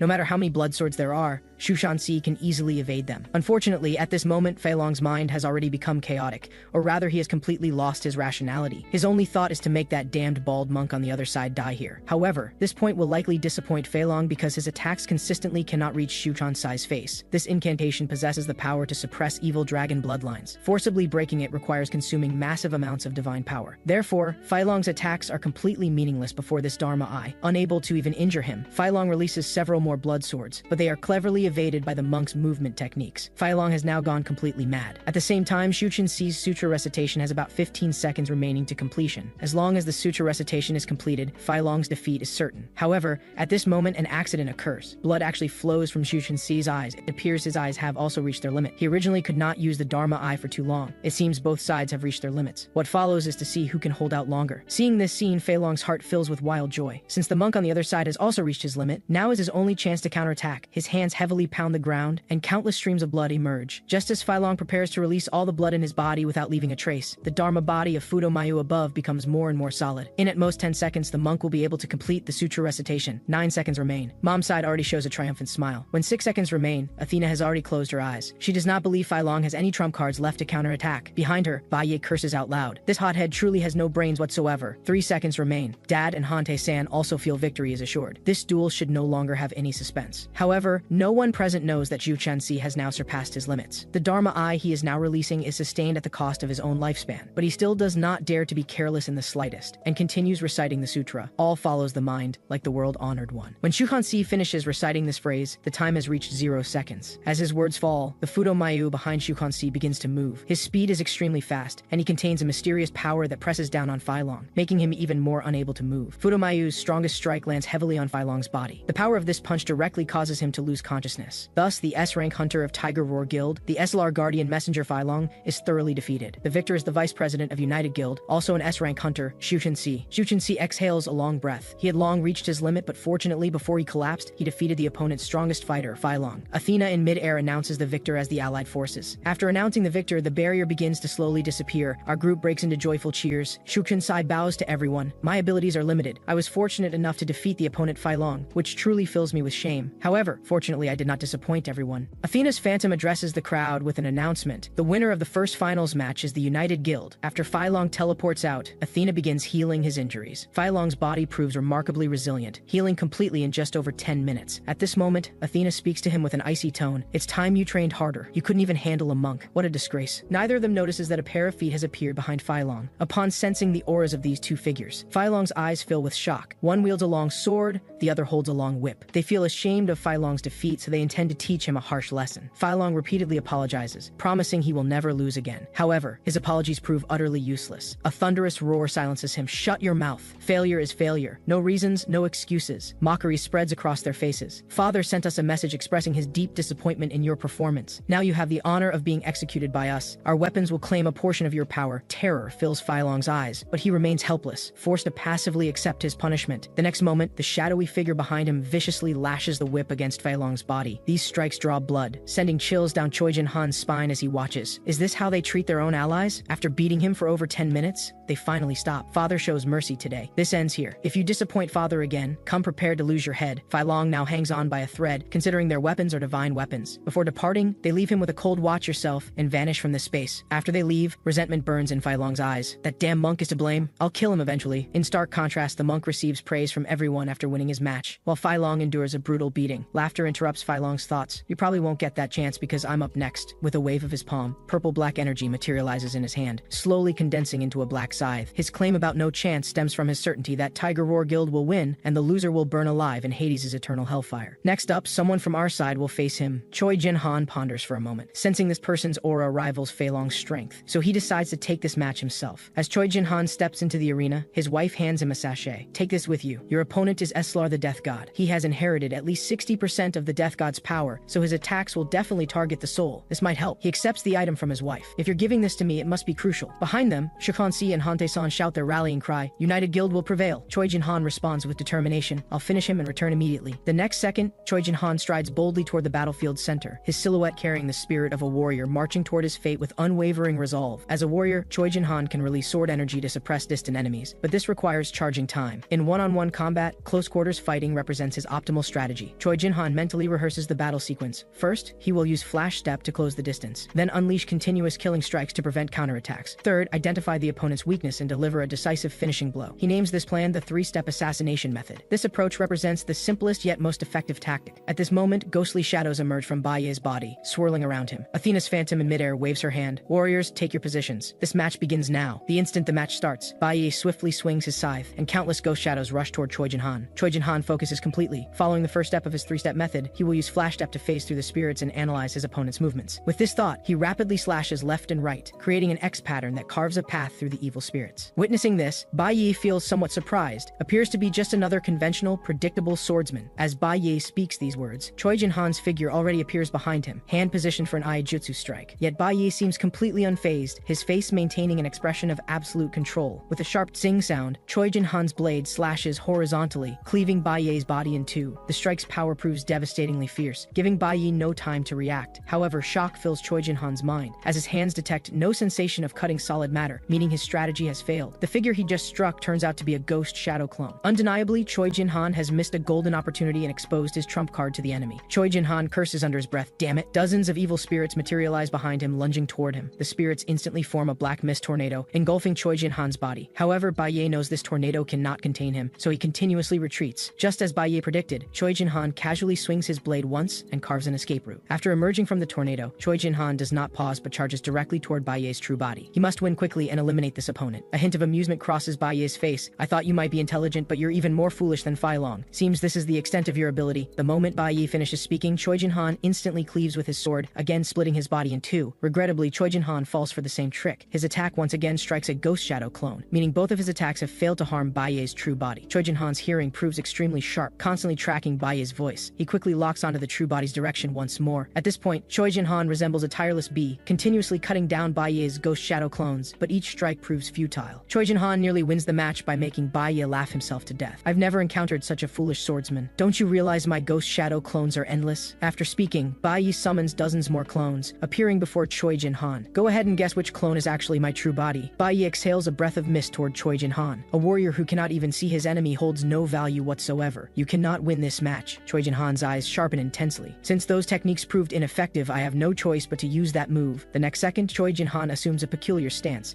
gripping his blade firmly and holding it vertically before him as his aura surges dramatically. "Since you're so confident, do you dare face this technique?" However, the Tiger Roar Guild's S-rank hunter refuses to give Choi Jin-han time to charge. With two swift whoosh sounds, Choi Jin-han rapidly strikes twice, destroying the incoming ghost shadows. Watching the battle in the arena, Athena believes Choi Jin-han has absolutely no chance of victory. However, one thing catches her attention. His wife's expression remains completely calm, showing no concern for him whatsoever. For someone of lower status, her composure seems excessive. They must be hiding some trump card. Meanwhile, Choi Jin-han assumes an offensive stance, instantly piquing Baiye's interest. "Looks like you have some new technique to show." At this moment, shock crosses Athena's face as she urgently warns Baiye to be careful. The instant Athena speaks, Baiye also senses something wrong. Choi Jin-han instantly vanishes from his position, taking 4 rapid steps to appear behind Baiye. Fire nearly blazes in his eyes, his killing intent barely contained. This technique represents Choi Jin-han's own enlightenment, named the Eightfold Jump. This terrifying technique involves 8 consecutive jumps, with speed increasing exponentially with each leap. Previously, Choi Jin-han used this move to evade the vengeful spirit's pursuit. At this moment, Choi Jin-han charges his legs again, and with a swoosh, his figure vanishes instantly, moving too fast for eyes to track. When he reappears, he has nearly caught up to Baiye, his blade charged and ready. Great shock fills Baiye's mind. What is with this man? Why does he keep getting faster? In this critical situation, Baiye quickly positions a clone to intercept the strike. Choi Jin-han's gaze remains locked on Baiye. "So you're here. You cannot escape." In another blink, Choi Jin-han appears before Baiye. This marks his 5th jump. Upon reaching Baiye, he releases a blade beam. Unfortunately, this strike still hits a clone, causing no harm to Baiye. However, Choi Jin-han quickly tracks Baiye's figure again, and almost the instant he detects Baiye's location, he swiftly strikes once more. This time, Baiye genuinely panics. If not for his quick reflexes, he would have lost his head. Before he can process this, Choi Jin-han's 7th jump brings him to Baiye's back. The outcome remains unchanged as Choi Jin-han misses again. Baiye's reaction speed proves truly exceptional. Choi Jin-han possesses this power through inheritance from a hero. Now he exploits his speed advantage to shred Baiye's soul completely, then finally sever his head. With a metallic clang, their weapons clash together. Just as Choi Jin-han anticipated, exceeding Baiye's speed prevents him from generating ghost shadow clones. Maintaining speed superiority over Baiye ensures Choi Jin-han's victory. At this moment, a warrior silhouette slowly materializes behind Choi Jin-han, representing his hero inheritance. Athena's expression turns extremely grim. No wonder he can serve as a guild president despite not being Eslar. This power alone suffices to compete with other guilds. Many theories existed regarding the tower's origin. position, with the most widely accepted being that the tower represented the concrete manifestation of human history merging with mythology. History and mythology proved inseparable. If gods symbolized mythology, then heroes naturally represented history. However, inheriting a hero differed entirely from being chosen by gods. While people strived to be chosen by gods, inheriting a hero resembled a destined encounter. Therefore, in Athena's view, Choi Jin-han represents an exceptionally fortunate individual. A smirk curves Baiye's lips. Do you truly believe you can defeat me in close combat? A mere mortal body can never triumph over the Death God's scythe. Despite wielding the Death God's scythe, Baiye's personal combat ability appears unimpressive. Choi Jin-han feels confident about victory. Regarding attack range and coverage, Choi Jin-han holds the advantage while Baiye remains at a disadvantage. However, as a divine weapon, it represents something no human can easily master. Baiye swings the scythe with fierce momentum, then strikes downward directly. However, this very strike exposes a massive opening. Mockery fills Choi Jin-han's eyes. Seems no god taught you how to wield that weapon. At this moment, Baiye finally loses his composure. The next instant, Choi Jin-han's blade pierces straight through his heart. Choi Jin-han chuckles. You plan to dodge using that technique, but unfortunately, this is my 8th jump. Witnessing this scene, Hante-san exclaims with delight, worthy of being our leader securing victory so quickly. However, his mother's voice interrupts the celebration. Declaring victory proves premature. That strike inflicted no damage on Baiye. Simultaneously on the battlefield, eerie laughter escapes from Baiye's mouth. Your victorious expression truly amuses me to no end. Shock overwhelms Choi Jin-han. I did not hit him? Does his ghost shadow clone have no cooldown? Baiye laughs heartily. I never said I could only swap positions with spirit bodies. You assumed everything yourself. As he speaks, his hand already extends into Choi Jin-han's heart. He clenches forcefully, grasping Choi Jin-han's heart. Once he solidifies his body, Choi Jin-han faces certain death. My father senses immense danger approaching. This situation appears dire. Without hesitation, he executes a retreat step and escapes his position. This time, Choi Jin-han genuinely underestimated his opponent. That previous move marked him with the mark of the Underworld Lord. Baiye's lethal technique catches Choi Jin-han completely off guard. He can transform into an ethereal spirit form, dissolving even his physical body. At this moment, Baiye resembles the death god returned from hell. Once I mark you 4 times, your soul becomes mine, and you will serve as my puppet. However, I will not grant you a second escape opportunity. My next strike will crush your heart directly. Shortly after, Choi Jin-han discovers a mark on his chest, the seal of Hades. Upon reaching the 4th level, he will transform into a specter of Hades. Choi Jin-han now faces a desperate struggle. Getting too close risks physical contact, making additional marks inevitable. Even the formidable Choi Jin-han encounters difficulty. Baiye's ability proves exceptionally troublesome. His hand grips the sachet so tightly it creaks. His 8-fold jump remains on cooldown, and he desperately wishes to unleash his finishing move now. Baiye chuckles. I acknowledge your talent, but ultimately you are just a nobody. With that, his figure rapidly flies toward Choi Jin-han. Baiye currently exists in spirit form, continuously consuming mana and taking increased damage from magical attacks. However, Baiye proves fortunate. His opponent relies solely on physical attacks, rendering Choi Jin-han's strikes ineffective. As Baiye charges forward, his claws stealthily reach toward Choi Jin-han's shoulder. Choi Jin-han's reaction speed proves equally swift, retreating immediately upon sensing the danger. Baiye laughs loudly. Your movements prove quick enough, but everything remains futile. Immediately after, he swiftly swings his scythe toward Choi Jin-han's body. This strike lands successfully, planting a mark on his right shoulder. This marks the 2nd time. If I strike you twice more, you will never escape. Anxiety overwhelms Choi Jin-han. Continuing like this spells his doom. Baiye continues describing Choi Jin-han's fate. Your body will burn, decay, and disintegrate in hell. Your bones will deteriorate and crumble into powder. Ultimately, chains will bind your soul, transforming you into my puppet. After speaking, Baiye moves again. Cold sweat breaks out across Choi Jin-han, this damned bastard. The next second, Baiye appears behind Choi Jin-han, placing another mark. This is the 3rd time. Choi Jin-han rapidly retreats, swinging his blade, but these physical attacks prove completely useless. Subsequently, Choi Jin-han changes tactics, continuously increasing distance from Baiye. Baiye sees through this ploy. You wish to exhaust my mana, forcing me out of spirit form? Unfortunately, this method will not work. He can maintain spirit form for at least 3 more minutes. One more touch guarantees his victory. This means the next exchange will determine everything. Choi Jin-han clearly understands this reality. He channels all his power into his blade. Baiye laughs heartily. You truly are a fool. In your current state, you still charge your sword. Are you not afraid of receiving the 4th mark? The moment he finishes speaking, his body reaches Choi Jin-han's rear. However, Choi Jin-han slowly draws his blade. The instant the blade emerges from its sheath, lightning crackles along the steel with each inch drawn. Baiye believes victory is assured. Neither sword strikes nor physical attacks can touch him, while he merely needs to land 1 hit. As Baiye moves, Choi Jin-han moves simultaneously. He recalls the sachet his wife gave him earlier. Thank God it proves useful at this moment. Choi Jin-han has prepared extensively for this moment. This attack will definitely kill Baiye. Killing intent fills his eyes. He unleashes the 8-fold jump, appearing before Baiye and slashing. As Choi Jin-han's blade slowly returns to its sheath, Baiye's head falls from his neck instantly. A direct throat strike delivers instant death. Meanwhile, elsewhere, the protagonist finally appears after his long absence, now running desperately. He has received word that his parents face danger. Waiting for him in the arena stands an exceptionally formidable triple S rank hunter. I truly hope you arrive quickly, or this will end in such a boring manner. Inside Inside the battlefield, after slaying Bai Ye, Choi Jin-han prepares to return and celebrate. However, Xu detects something amiss. The dark energy grows increasingly powerful. Vast dark power erupts from Bai Ye's body. Choi Jin-han turns his head, only to find terror etched on Bai Ye's face as well. At this moment, Bai Ye's eyes appear to witness something that fills him with absolute dread. Before him, a skeletal bone hand tears open space, and a skeleton demon king emerges. How pathetic you are, losing so decisively. Choi Jin-han instantly becomes alert. What is this creature? Its magical power proves incredibly formidable.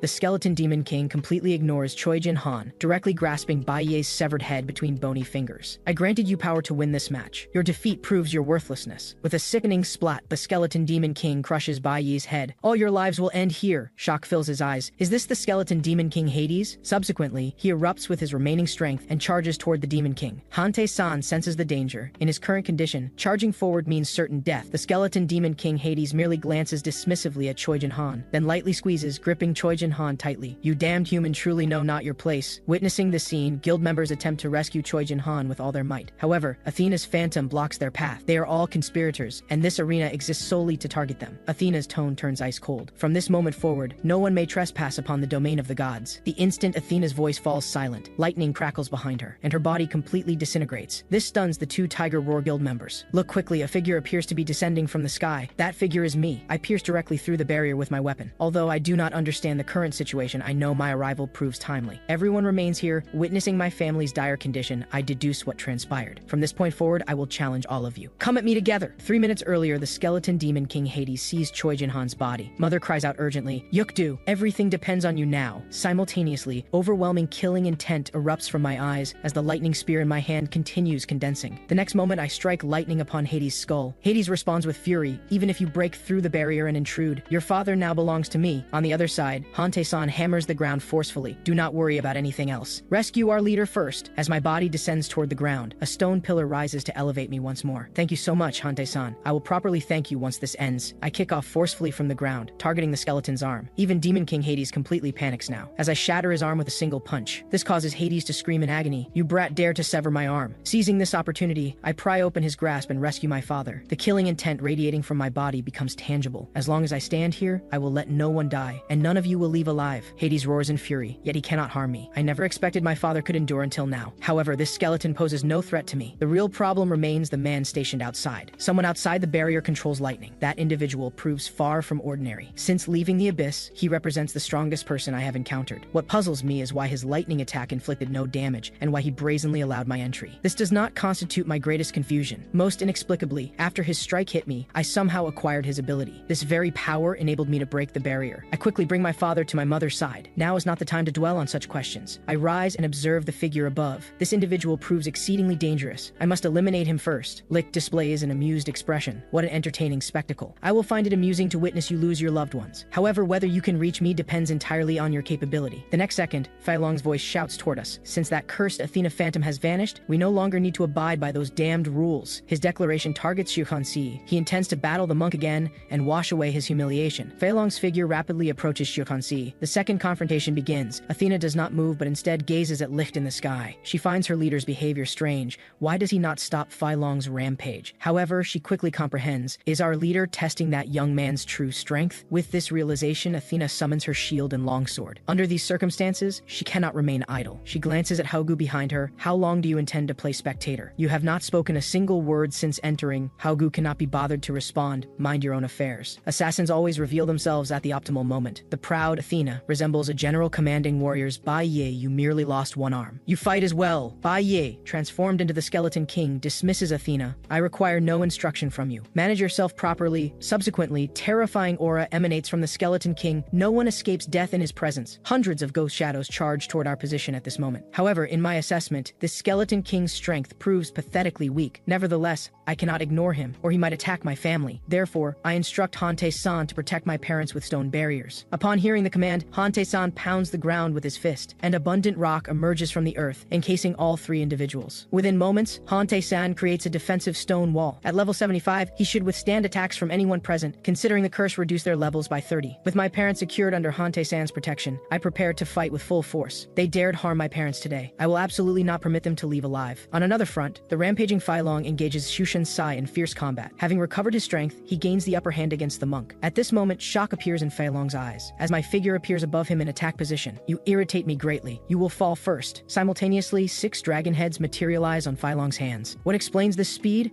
He appeared before me like teleportation. Attack if you dare. See if my dragon jaws do not devour you. The next second, my leg strikes Fai Long's body, causing complete compound fractures throughout his skeletal structure. The previously arrogant Fai Long gets sent flying by my single kick. Fai Long's figure passes right by Athena, stunning her with just one strike. A simple kick defeated their double S rank warrior. This causes Athena to curse furiously. You fool cannot even withstand a single strike. After repelling Fai Long, Shu Chen-si breaks free. I instruct him to handle the spirit entities immediately, as his karma naturally counters spiritual beings. Shu Chen-si rapidly brings his palms together and begins chanting, "Fight without concern. I will safeguard your parents." Golden radiance emanates from Shu Chen-si, restraining the ghostly entities, as he attempts to purify them completely. Confirming that situation remains stable, I intercept Athena's advance. Anxiety now grips Athena. Bai's spirits cannot match that monk. I must conclude this battle swiftly. Athena throws her shield without hesitation, but I catch it effortlessly with one hand. Upon contact with the shield, I experience no recoil whatsoever. Killing intent fills Athena's eyes. She truly wishes to avoid combat with a monster like me, yet she possesses no alternative. In my view, Athena's attacks resemble elementary level attempts. My hand easily blocks her strikes. Now comes my counterattack. With Athena's body restrained and her shield in my possession, misfortune awaits her. Without hesitation, I smash the shield's edge against Athena's elbow, breaking it. Then I hammer the shield brutally against Athena's nose. You provided such an excellent weapon. Should I not properly repay you? Subsequently, I employ the shield to relentlessly beat Athena. Something about this woman disgusts me profoundly, so I strike without mercy, delivering maximum force with each blow. After 3 minutes of brutal beating, Athena's face becomes completely disfigured. At this moment, a voice descends from the sky. "You worthless fools prove completely useless." Licht extends his hand, and a lightning bow materializes beside him. "You imbeciles forgot you remain under the weakness curse. Unless that curse master dies, our weakness curse persists. Consequently, your combat capability remains suppressed at level 70. How could you possibly defeat that level 100 greenhorn?" Subsequently, Licht directs his gaze toward the stone wall behind Shu Chen-si. Shu Chen-si reacts with profound shock, never imagining Licht possessed such formidable divine power. Most critically, his target aims at Yukdo's mother. Subsequently, Shu Chen-si slowly removes his eye covering. He recognizes this action as extremely reckless, yet he possesses no alternative. The next second, he activates his celestial eye again. He must manifest his Dharma form in minimal time to block Licht's attack. Shu Chen-si activates his celestial eyes once more, but Licht above won't give him time to chant his incantation. Watching that immensely powerful energy continuously gathering, Shu Chen-si's heart fills with panic. "Die, losers! To perish beneath my lightning is your fortune." The next moment, his lightning attack launches forth. The power is absolutely staggering, countless bolts of electricity converging on a single point. With a thunderous boom, the lightning strikes heavily upon the stone wall raised by Han Tae-san. My heart races with anxiety. I must block that lightning before the stone wall shatters, but the lightning is far too fast. Just as I prepare to turn, it has already blasted the stone wall to pieces. The stone wall crumbles, which means my parents are now buried beneath the rubble. I force my eyes open at this moment, and immediately, I see a hand emerging from a gap in the ruins. It's my mother's hand. The hand wavers in the air, then drops limply. My heart stops cold. This cannot be real. I sprint wildly toward my mother's direction, but at that moment, a shield flies toward me. It's Athena's shield. I swing my fist in fury. "Get out of my way, you bitch." With a bang, her shield is sent spinning several times through the air by my strike. However, what I didn't expect is that my arm actually sustains damage. It appears this woman's restrictions have been lifted, her power directly reaching level 100. At this moment, Athena is furious beyond measure. "Did you enjoy hitting me just now? Now it's my turn to strike back." Athena's actual level has now risen from 72 to 106. With a resounding crash, I strike down Athena's fist, but I can feel her power is now incredibly formidable. What shocks me, however, is that when I collide with Athena, my body actually cannot move. This fills my heart with a trace of fear. What is happening? Athena laughs coldly. "Do you know why my power is so strong? Because the weakness curse on your mother has been broken, which means she's already dead." With a whoosh, I use all my strength to send Athena flying. "Shut your mouth." But in truth, my mother hasn't died. This is just a casual lie Athena spoke to enrage me. The tactic works perfectly. I completely fall for her trap. Athena sneers, her eyes full of contempt. Those with weak wills are her perfect prey. With that, she thrusts the light sword she conjured straight through my body. Although my body is pierced, I feel it hasn't caused me much damage. I must get to my mother immediately, so I have no time to tangle with Athena. This surprises Athena greatly. She clearly struck him, so why can he still move? So she activates her perception to investigate, and discovers that her attack actually caused me no damage whatsoever. This feels very wrong to her. She's at level 100 now. How could anyone ignore her attacks? It turns out his body contains divine power surpassing that of the gods, and it's as if a black hole exists within him, absorbing any attack involving divine power and converting it into his own strength. Athena is utterly perplexed. What kind of monster is he, possessing such terrifying power yet not knowing how to wield it? At this moment, I'm burning with anxiety. Mom is still buried beneath the ruins, and I must rescue her quickly. Behind me, Athena once again summons her weapon. No wonder the boss issued a kill order. We absolutely cannot let him survive in this world. The next second, A spear and shield appear in her hands. Sacred aura, physical attack and defense increased by 20%. Athena shouts loudly, Baiye Haugu, I'll handle this person, but I need to borrow your power. As her words fall,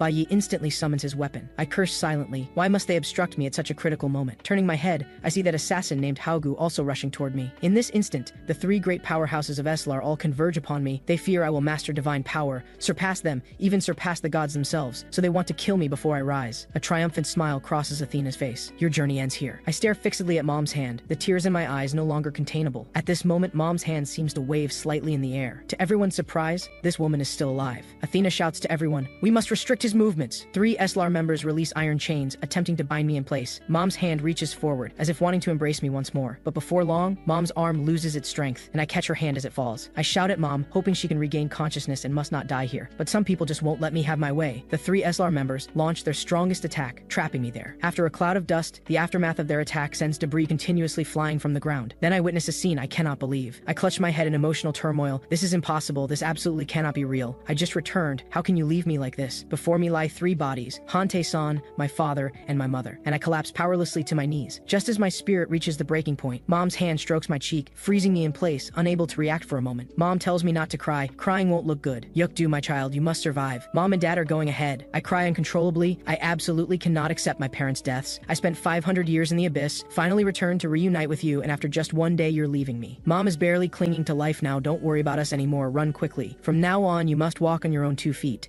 I will watch over you from heaven. Behind me, the guild's 3 powerhouses approach. The assassin among the 3 seems to have found a perfect opportunity for a sneak attack. He doesn't want to miss it. With this thought, the assassin suddenly moves, arriving behind me in the blink of an eye, and I seem completely unaware, making no reaction whatsoever. Just as that blade is about to pierce my heart, I whip around, my eyes filled with fury and overwhelming killing intent. All of you will die! I'll make you join my parents in death. This assassin nearly wets himself in fear. My gaze is far too terrifying. Along with the aura I just unleashed, his body's survival instinct screams at him to retreat immediately. But as he retreats, I unleash a devastating punch. The power of this punch directly shatters his divinely forged blade. Such terrifying striking force is beyond what he can handle. Thinking this, the assassin channels all his divine power into his legs, wanting to increase his speed and flee immediately. His speed is indeed remarkable. In less than the blink of an eye, he reaches Athena's side. He truly unleashed all his power to escape intact. Seeing this scene, even Athena finds it incredible. You must be joking. He shattered the blade with just one punch. Athena flaps her wings and rises into the air, ordering everyone, never engage him head-on, or you won't even know how you died. As my body vanishes from its position, Athena swiftly swings her shield. With a thunderous boom, my fist crashes heavily upon the shield. Athena feels terrible at this moment. It's like she's an ordinary person hit by a large truck, feeling as if every bone in her body is about to fall apart. At this moment, I channel all my fury into combat power. Today, it's either you or me. With just one punch, the shield in Athena's hand shatters completely. This shocks her greatly, but an even fiercer attack follows. I grab her shield. With a slight exertion of my fingers, the edge of her shield crumbles again. Just you wait. Today, I will slaughter every last one of you. Massive waves surge in Athena's heart. How can one person be so terrifying? The next moment, I strike with both hands, sending Athena flying. Athena warns the guild members, never use divine power or he will absorb it. Athena's words barely fall before my figure appears before her. Athena thinks to herself this is bad. She cannot dodge this strike. With a resounding crash, I deliver a devastating punch to Athena's face. Her body flies backward like an arrow released from its string. The assassin from Tiger Roar Guild watches this battle, his heart unable to calm. What on earth is this person? Then the next second, I lock my gaze on him. His state feels strange to me, as if he's invisible, but he cannot escape my perception. This makes the assassin's sense of crisis surge dramatically. He actually noticed me, but how is this possible? He shouldn't be able to see me. But when my fist appears before him, he must accept the truth. I have not only absorbed his divine power, but completely seen through his specialty. While I fight, my mother lies in the ruins. You seem to be enjoying yourself in battle, but haven't you forgotten something? For the sake of fighting, you would even abandon your dying mother. What a shameful son. With that, the Skeleton King's claw slowly reaches toward my mother. At the same time, Shutan-Si will not let this happen. He charges rapidly toward the Skeleton King. However, as he runs, the Skeleton King's weapon strikes toward him. With a thud, his weapon crashes heavily onto Shutan-Si. The speed is so fast that Shutan-Si doesn't even have time to scream. The Skeleton King already detested this monk, and now this monk wants to play savior before him. No wonder he strikes him down. I sense trouble. I didn't expect even Shutan-Si to be no match for the Demon King, but I can't worry about that now. I sprint rapidly toward Mom's direction. That assassin silently applauds. Well done, Baiye. At the same time, my figure has already reached Baiye's back. Naturally, he notices this and hastily releases his energy in an attack. Right now, he just wants to compete with me in speed. I curse silently. Why are these people so troublesome? With a boom, Baiye launches his energy attack. But when the smoke clears, he discovers I'm still standing there. It appears I blocked that entire attack head on. This greatly displeases Baiye. So you can absorb divine power, can you? In that case, let's see just how much divine power you can withstand. His words stun me. Can he really launch attacks like that without any cooldown time? The next second, Baiye seems to confirm my suspicion suspicion as a new round of death flames condenses in his palm. Though this time the power isn't as great as before, I think I should still be able to block it. Athena is now so angry she's about to cough up blood. The skeleton isn't Bai Yi at all. He's simply an idiot, handing over experience points for free. But this vile woman glances at a stone beneath her arm. Since divine power is ineffective and close combat is useless, setting these aside, she still has one method. However, at this moment, I'm consumed by bloodlust. If you've got what it takes, bring it on. Your attacks are already useless against me. Then I mobilize all my strength, preparing to receive this attack. But I quickly sense something wrong. Athena is actually launching a sneak attack on Mom at this moment. Soon, a large pile of rubble crashes down upon Mom. It must be said, Athena is both vicious and cunning. Since divine power can't hurt you, I'll wrap stones in divine power. At that speed and force, they'll be deadlier than bullets. Even if I can't kill you, I can kill your dying mother. Stop me if you can. Hearing Athena's words, I immediately sense danger. Regardless of how much damage these stones inflict, I block them with my own body. I feel some regret in my heart. Why didn't I kill this woman earlier at the start? Athena laughs with wild arrogance at this moment. Just keep burning yourself out. She orders all Eslar members to attack together. More and more stones rain down in our direction. Witnessing this, I rapidly smash these flying stones. But there are far too many stones. No matter how fast I am, I cannot stop them all. With several thuds, those small stones all strike Mom's face. Tears stream down Mom's face. She feels she's become my burden. Mom tells me to leave quickly, but I refuse outright. Even if it means death, I won't leave. If I cannot even protect my family, what meaning is there for me to live in this world? At the same time, as I speak these words, a cold laugh echoes from the sky. What touching familial love. This touching scene almost makes me sick with its sentimentality. Then Licht summons his divine sword once more. Even if you can absorb divine power, you still cannot win this war against us. As his words fall, Atropos's blade appears in his hand. It's time to end this tedious struggle. The sacred relic of the three fates, an existence capable of severing the threads of destiny, able to cut through all divine power. Licht prepares to transform Atropos's blade into an arrow. He firmly believes that even if I can absorb divine power, I cannot absorb this thing, and it will ultimately sever my destiny along with everything else. At this moment, Shuchensi below suddenly regains consciousness. He looks up and sees the divine lightning crackling in the sky above. This terrifies him greatly. This divine power seems capable of devouring everything. If he continues to stay here, death is certain. So he quickly rises and shouts to me, "Yukdu, get out of here now. No one can withstand the power of this attack, not even you." But Shuchensi is so focused on warning me that he completely fails to notice the assassin appearing behind him. "You foolish monk. Do you still have time to worry about others' safety?" Although I hear Shuchensi's warning, I still don't move my feet. But that power truly fills me with alarm. What on earth is this thing? And I don't know if my body can withstand the force of this strike. Suddenly I hear Mom calling me from behind. I quickly turn my head. "Mom, we'll be fine. You must believe in your son." However, when I turn my head, I discover Mom has handed me a sachet. Mom says with a sorrowful expression, "We've only been reunited for one day and must already face the separation of life and death. Mom has nothing to give you. Take this sachet as my gift to you. Mom and Dad will always love you." The next second, lightning strikes down from the sky. This is no ordinary lightning. This is the thunder transformed from Atropos's blade. As this lightning crashes down, the earth itself seems to be devoured. Everything is destroyed. High above, Licht watches this scene with great satisfaction. The arena below has been pierced with an enormous hole. He's certain no one could have survived. Soon a message appears on his system, "Sacrifice to Zeus complete." The deity is highly satisfied. After completing all this, Licht descends to the ground and reunites with Athena. Athena asks Licht, "Is that guy really dead?" Licht tells her not to worry. "Zeus has already confirmed my sacrifice. That's not what you should be concerned about now." He orders his subordinates to prepare. Today's action has just declared war on all other guilds. There may be a bitter battle ahead. At the same time, my body is blasted into a pool of water. My body continuously sinks into the deep water, and I've sustained very serious injuries. I cannot move my body at all. However, what I don't know is that in this deep water, a human figure is actually approaching me. I'm rescued by a mysterious hunter. As my consciousness wavers, I slowly open my eyes. Before me is a hunter carrying a longsword, dragging me by the leg through a tunnel. My mind is completely blank now. In my mind, I suddenly recall my mother's sorrowful expression. My eyes snap wide open. I remember now. I witnessed with my own eyes my parents dying right before me. Pain surges through my heart. I clearly promised to protect them, yet once again I failed. The hunter ahead speaks slowly. "You're finally awake, but as an adult, you shouldn't cry like a child." I look up at him and ask who he is and why he saved me. However, he doesn't answer my question. His gaze is filled with sharp intensity. Clinging to one last hope, I ask him, "I lost consciousness after being struck by lightning. Do you know where my parents are? Are they still alive?" But this hunter looks at me with utter disdain in his eyes. "You're supposed to be chosen by that one. Yet what's with this weakness now? Just accept reality. Your parents died because of you." Shock appears on my face. I swear I will avenge this. I must slaughter every last member of Tiger Roar Guild. Just as I prepare to return for revenge, that hunter grabs my hand and tells me to follow him to a place. I immediately shake off his hand. "Let go of me. I'm going back for revenge now." No matter what I say, he won't let go, so I swing my fist at him. However, what I didn't expect is that he easily catches my fist, and moreover, I discover my strength won't manifest. My behavior has become too much for this hunter to tolerate. "You dare shout at me like this?" The next second, he punches me in the face. "Is this how you treat your savior? You actually dare swing your fist at me? Who do you think you are?" He tells me with a dark expression. "Right now, I'm stronger than you. Just as I saved you, I could just as easily take your life." My mind is completely blank now. I have no idea how I became like this. This hunter explains, "Your connection to divine power has been severed by Atropos's blade. Without the divine blessing, you're nothing but a mortal now. Do you understand?" understand now, you brat? With that, he raises the greatsword from his back before my eyes. From this moment on, that one will reconnect you with your inner divine power. Now you must come with me. Do you understand your current situation? Not only that, they will teach you how to properly wield this power. You idiot! You possessed such formidable power before, yet didn't know how to use it,